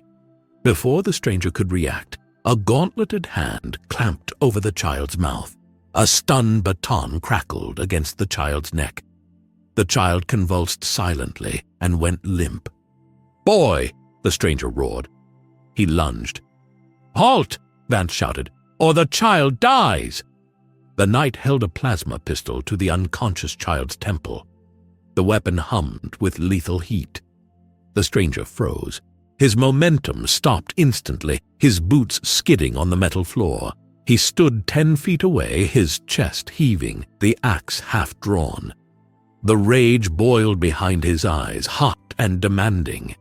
But the sight of the weapon against the small, fragile skull held him in check. "Drop the axe," Vance commanded. The stranger looked at the elder. If looks could kill, Vance would have been ash. "You have no honor," the stranger spat. "Honor is a luxury," Vance replied coolly. "Survival is mandatory. Drop it." The stranger looked at the child. The kid hung limp in the knight's grip, defenseless. The stranger remembered the cage in the raider camp. He remembered the feeling of failure. He would not fail again. Slowly, agonizingly, the stranger unhooked the Leviathan Axe. He held it out. "Careful," Vance warned the knights. "It's heavy." The stranger dropped it. Clang. The sound rang through the atrium. The weapon of a god lay on the steel floor of a bunker. "Kick it away," Vance ordered. The stranger kicked the axe toward the scribes. "Now," Vance said, checking his watch, "subdue him. Level 4 gas. Maximum concentration." The vents in the floor hissed. A thick yellow gas flooded the atrium instantly. The stranger held his breath. He glared at Vance. He would not sleep. He would wait. "It's a paralytic neurotoxin," Vance explained calmly, watching from behind a glass partition that had slid into place. "Mixed with a sedative designed for deathclaws. Even you have to breathe eventually." The stranger stood like a statue in the yellow fog. His lungs burned, his vision blurred.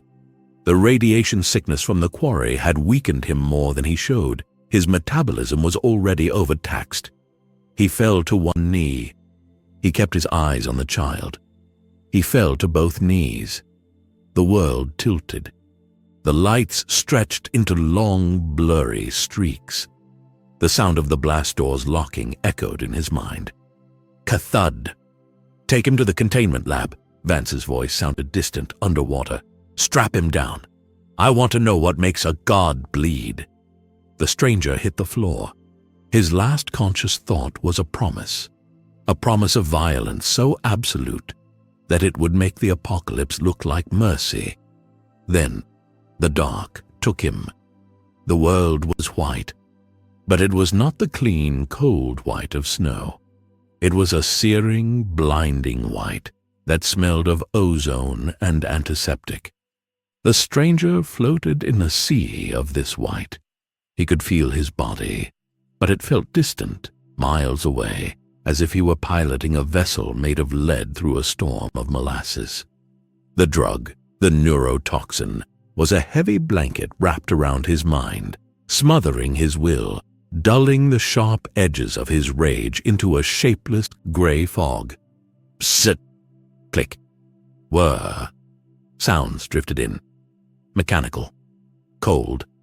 "Heart rate is impossible," a voice said. It sounded like it was coming from the bottom of a well. 30 beats per minute. But the stroke volume, it's like a hydraulic pump. The skin densities are off the charts, scribe. The laser scalpel is barely scratching the dermis. Increase power to 80%. Pain. A sharp, hot line drawn across his chest. The stranger tried to roar, to rip his arm free and crush the insect hurting him, but his body did not obey. His finger merely twitched. The clamps holding his wrists were cold, heavy, biting into the bone. The pain triggered a memory, a door opening in the fog. The white room began to bleed. The fluorescent lights overhead didn't just flicker, they ignited. Long tongues of spectral fire licked across the ceiling, dripping phantom ash onto the sterile floor. The hum of the ventilation fans deepened, twisting into the low, mournful groans of the damned. He was not in a bunker. He was in the pit. A figure leaned over him. It wore a red robe. To the scribe, it was the uniform of the order. To the stranger, the red fabric dissolved, becoming the flowing crimson hair of a fury. "There is no escape, Oathbreaker," the fury whispered, though the scribe's mouth moved with different words. "Cellular mitosis is accelerating." The scribe raised a tool, a circular saw with a diamond tip. The stranger saw a blade of jagged iron, heated in the coals of Hades. He closed his eyes, trying to banish the vision. "This is a trick," his mind whispered, "sorcery of the mind." But the drug was potent. It eroded the barrier between memory and reality. The ghosts he carried on his back were no longer invisible. They were stepping out of the shadows of the lab. He saw a captain he had sacrificed to the Hydra standing by the EKG machine, water pouring from his mouth. He saw his brother Deimos watching from the observation deck, his skin marked with the red tattoo. "You failed them," the Deimos scribe whispered. "No," the stranger rasped. The word was a bubble of blood in his throat. "Subject is vocalizing," the scribe noted clinically, administering another dose of Carmex. A robotic arm descended. A needle the size of a spike hovered over his neck. The stranger watched it. In his mind, it was the sting of a giant scorpion. It was the bite of the Thread Sisters. He was drifting further.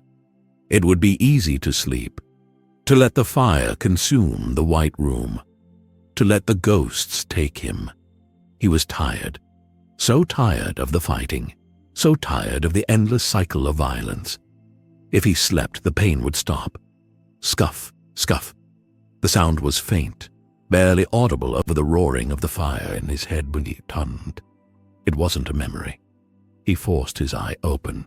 Through the distortion, through the flames, he looked past the scribes, past the machinery. On a monitor screen near the wall, a security feed was playing. It showed a holding cell. Inside, a small figure sat huddled in the corner, clutching a comic book. The child. The image anchored him. The fire on the ceiling flickered and cooled, returning to the harsh buzz of fluorescent tubes. The fury became a man in a red hood. The iron blade became a medical saw. The child was not a ghost. The child was here, alive, and waiting. "I am not." The stranger gritted his teeth.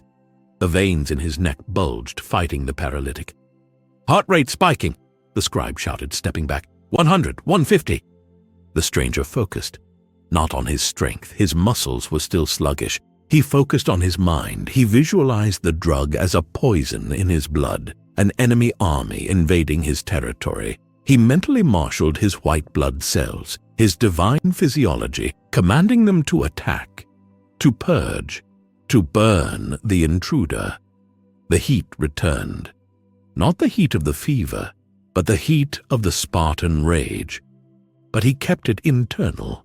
He compressed it, turning it into a diamond of pure will. "More sedative, now!" The needle plunged down. The stranger snapped his head to the side.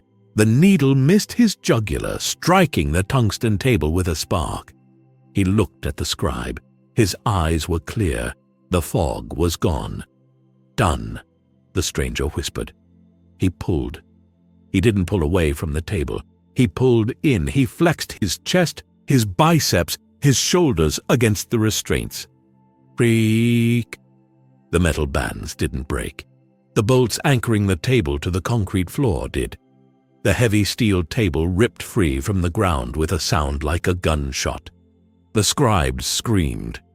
The stranger stood up, the massive table still strapped to his back like a tortoise shell. He was a juggernaut of medical steel and flesh. He spun. The table swung with him.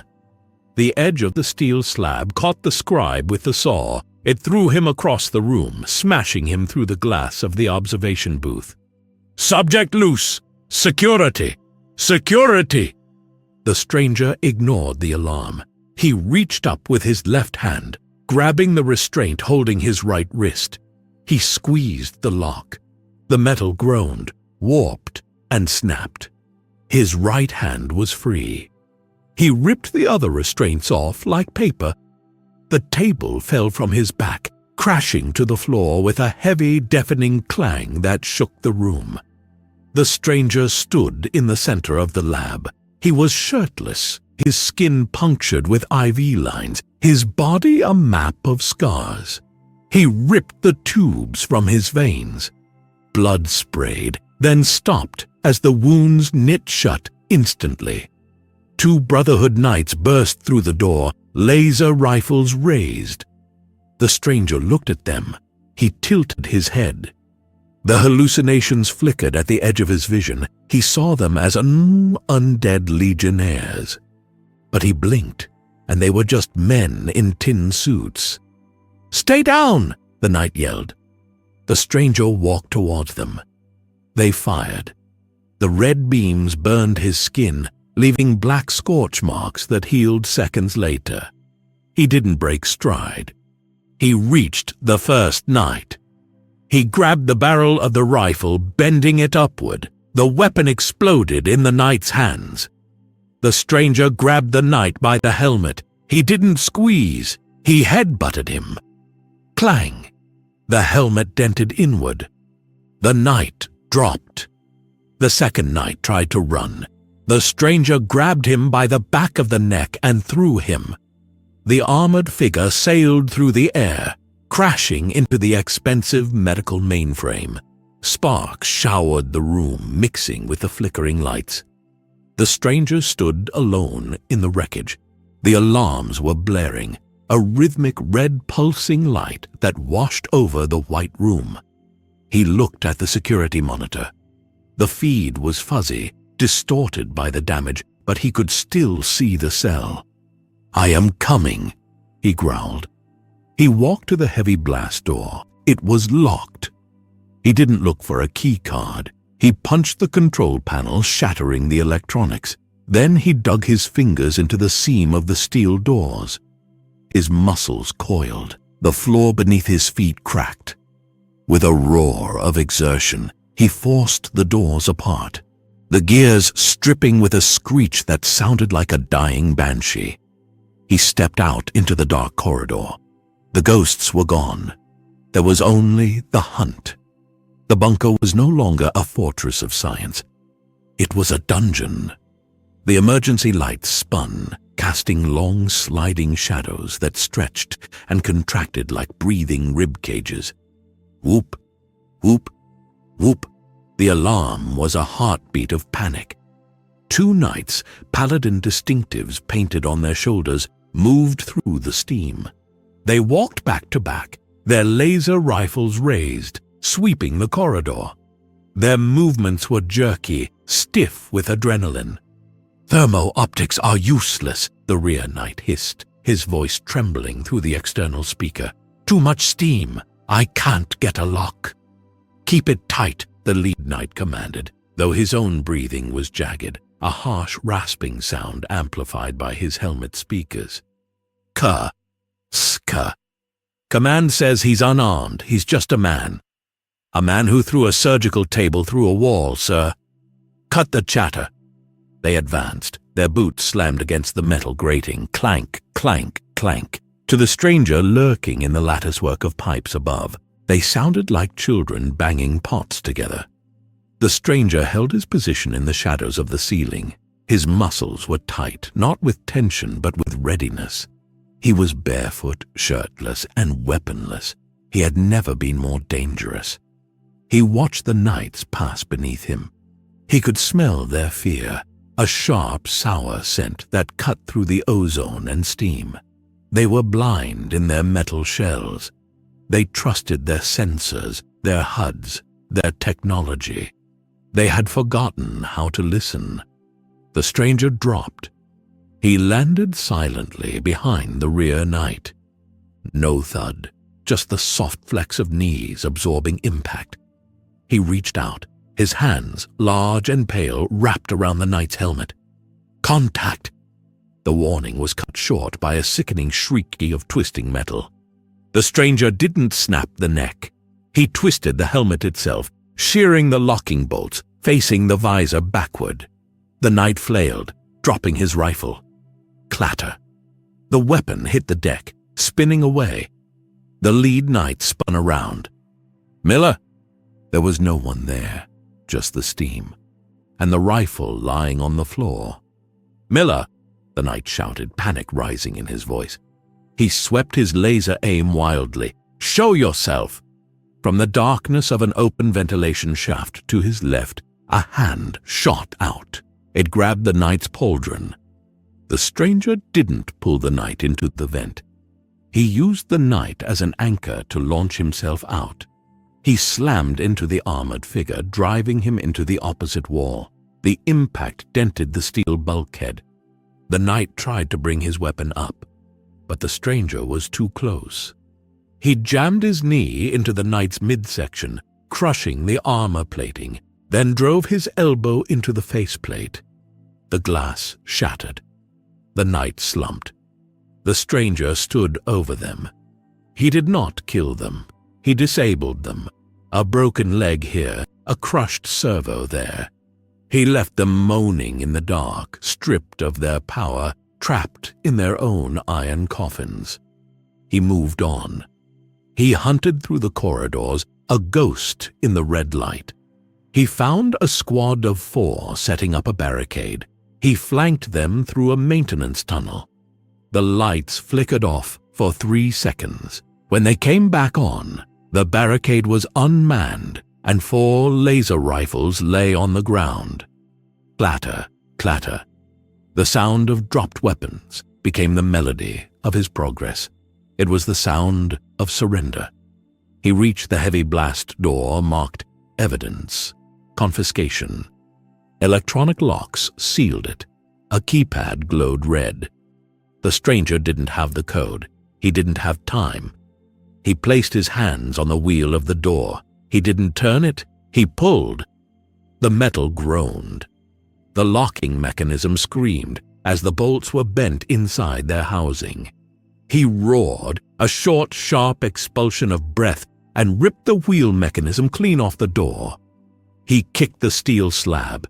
It flew inward, hinges snapping like dry twigs. He stepped inside. The room was lined with shelves of confiscated Wasteland tech, plasma rifles, alien blasters, mini nukes. He ignored them all. He walked to the center of the room. There, lying on a plain metal table, was his gear, the leather pauldron, the skirt, the pouches, and the axe. It lay there, heavy and silent. The frost runes were dormant, the steel dull. It looked like a dead thing. The stranger reached out.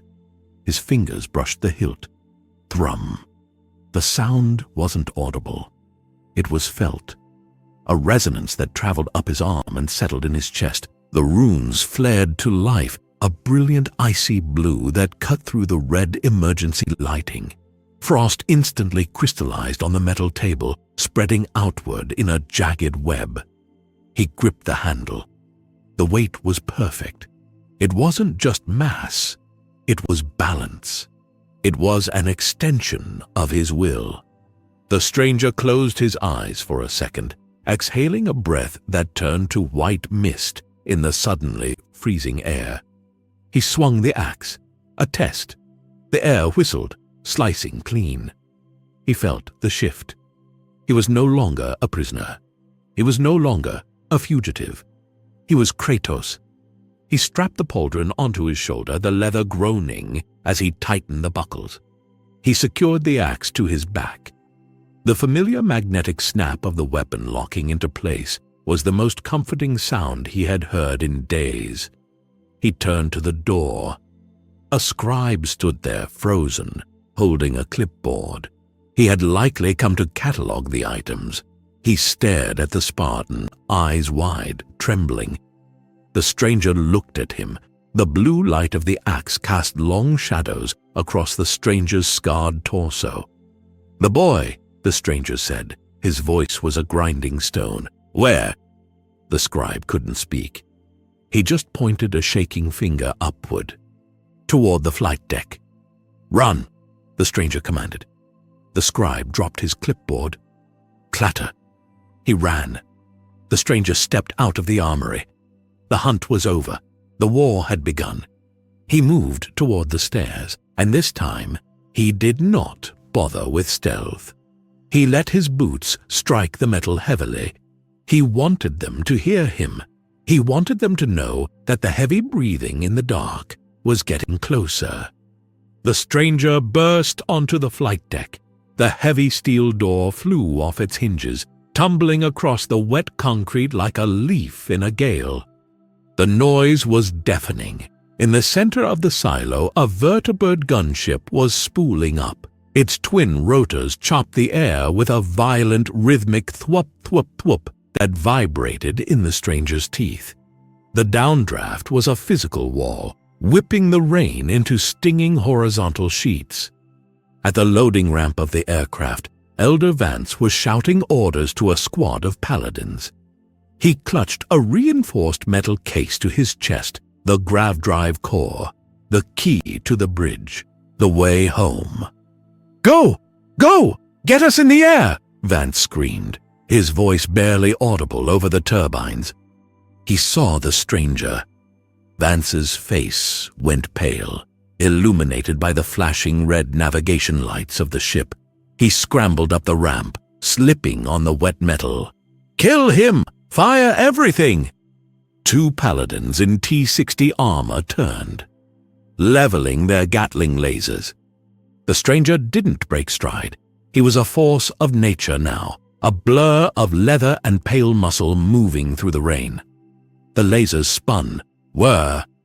The stranger unhooked the Leviathan Axe. He threw it. It wasn't a throw aimed at the men. He targeted the ground in front of them. The axe struck the concrete deck with a thunderous impact.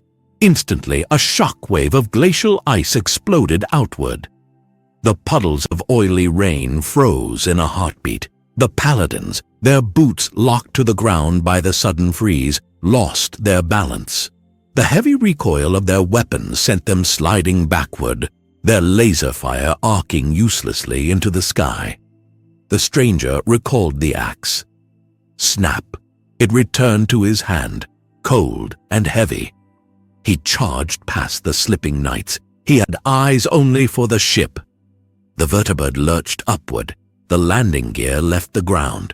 10 feet, 20. Vance stood in the open bay door, looking down.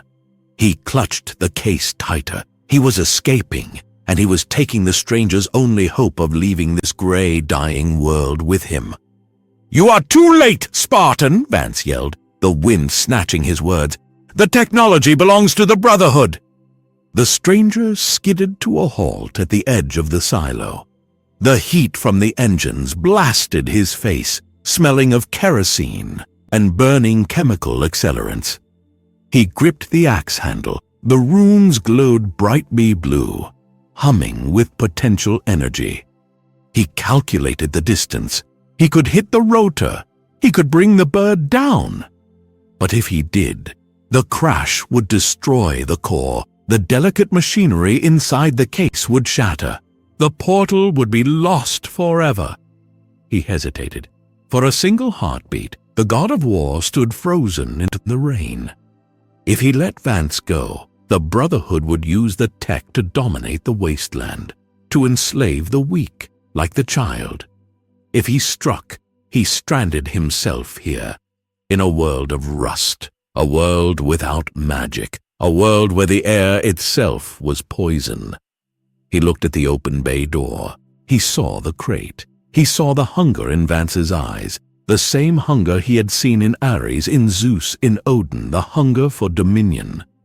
The stranger made his choice. He roared, a sound of frustration and finality.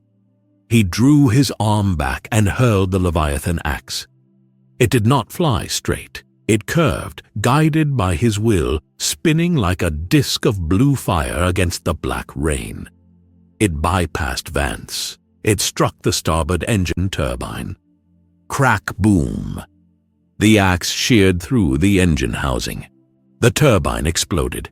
Shrapnel showered the deck. The engine caught fire instantly, belching thick black smoke.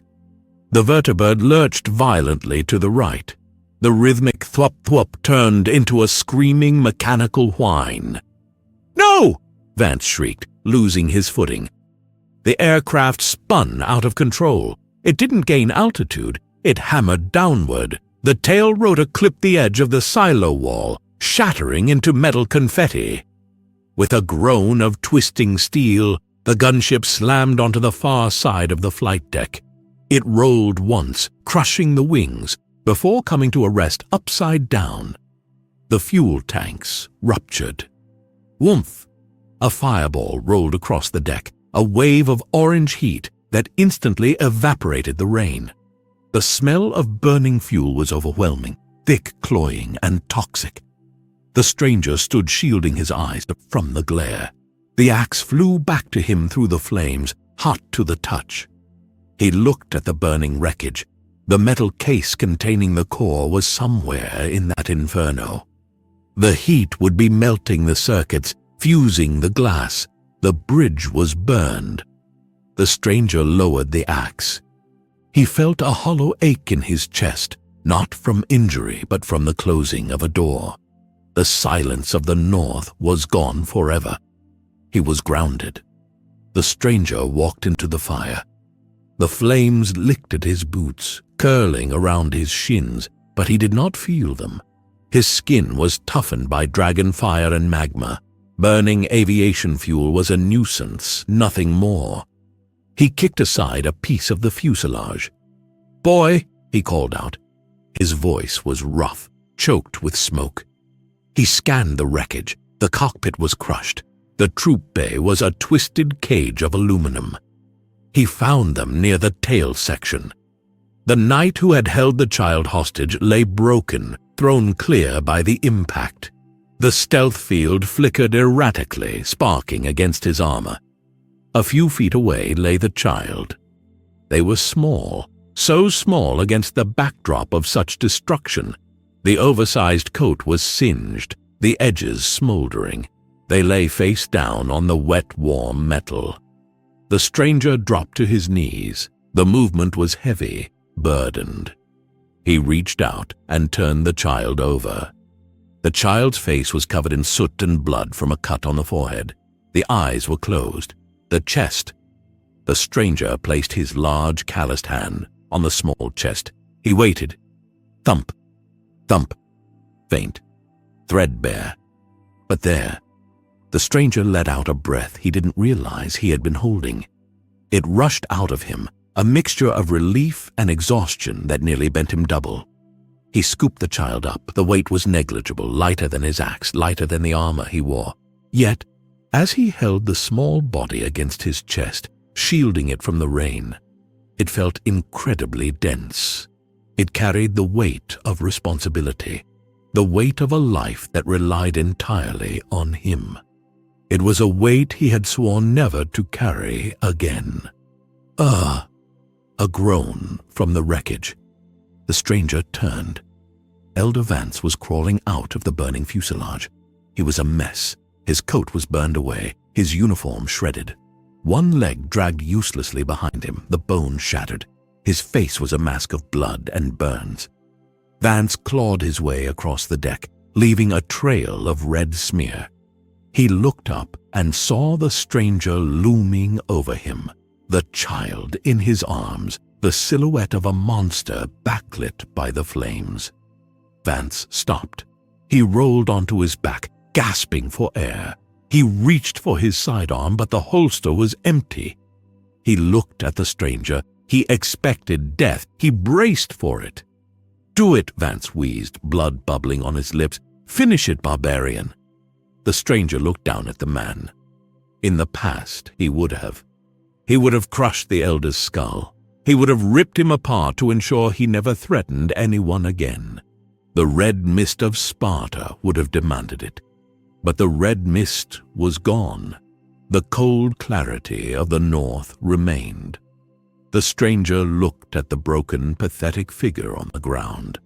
A man who sought to control the world through fear, now reduced to crawling in the dirt. "You are defeated," the stranger said. His voice was low, devoid of anger. "I am the elder," Vance spat, trying to sit up, failing. "I am the law." "You are nothing," the stranger corrected. "You are a man who builds walls to hide his fear." "Kill me," Vance screamed, his voice cracking. "You think this is mercy? This is weakness." The stranger shifted the weight of the child in his arms. The kid stirred, groaning softly. "Death is easy," the stranger said. "Living with your failure, that is a burden." He turned his back. "Wait," Vance howled, scrabbling at the metal. "You can't leave me! The fire! The radiation!" The stranger did not stop. He did not look back. He walked away from the wreckage, walking through the curtain of black rain, leaving the man to his ghosts. He wasn't showing mercy. He was showing indifference. Vance was no longer a threat. He was just another piece of debris in the wasteland.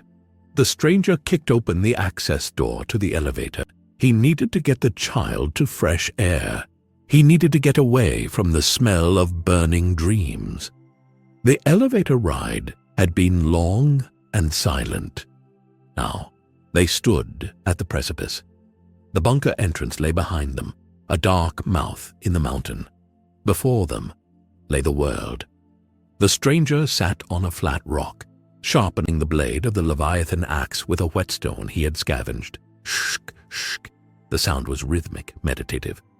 The child sat next to him, legs dangling over the edge of the cliff. They were awake now, bandaged with fresh linen the stranger had found. They held a bottle of Nuke-Cola, nursing the warm, flat soda. The sun crested the horizon. For the first time in days, the light wasn't the blinding flash of a bomb or the harsh glare of a laboratory. It was warm. The stranger stopped sharpening. He closed his eyes and turned his face toward the light. He felt the warmth penetrate his skin, thawing the lingering chill of the cryo-sickness. It felt real. It felt like the sun of Greece before the ash. He opened his eyes and looked at the horizon. From this height, the wasteland had a terrible beauty. The twisted steel towers of the city looked like the skeletons of titans. The glowing sea in the distance was a shimmering lake of jade. It was a broken world, yes, a cursed world. But it was a world that survived. He looked at the axe. The blade was keen again. The chips from the power armor were ground away. It was ready for war. "The way is shut," the stranger said. He wasn't speaking to the child, really. He was speaking to the wind. "We do not go home." The child looked at him. They took a sip of the soda, then set the bottle down. The child reached into their pocket. They pulled out the Geiger counter. Click, click. Slow, steady, manageable. The child turned the dial off. The clicking stopped. The stranger looked at the device. Then he looked at the child. "You followed me into the dark," the stranger said. The child nodded. "You are foolish." The child shrugged, a small smile playing on their cracked lips. "But," the stranger grunted, standing up. The leather of his armor creaked. He reached back and strapped the axe to his harness. The magnet locked with a solid thud. "You are capable!" The child's eyes lit up. The stranger looked out at the vast expanse of the wastes. He saw the smoke rising from raider camps. He saw the dust clouds of moving herds. He saw 1,000 threats and 1,000 battles. He was Kratos. He was the god of war. He had ended pantheons. But here, in this land of atoms and iron, he was just a man with an axe. And that was enough. He looked down at the child. "Up, boy," he commanded. "We are leaving." The child scrambled to their feet, dusting off their oversized coat. They looked up at him, waiting for direction. "Where?" the child signed, a quick gesture of the hands. The stranger looked north, where the mountains rose, dark and foreboding. "Away from here," he said. "We find high ground. We find clean water. We prepare." "Prepare for what?" the child's expression seemed to ask. The stranger rested his hand on the child's shoulder. It was heavy, grounding. "For whatever comes next." He turned and began to walk along the ridge, his silhouette stark against the rising sun. The child hurried to catch up, falling into step beside him, not behind him. They walked into the wasteland, the clicking of the Geiger counter replaced by the steady, heavy thud of boots on stone, echoing like a heartbeat across the quiet earth.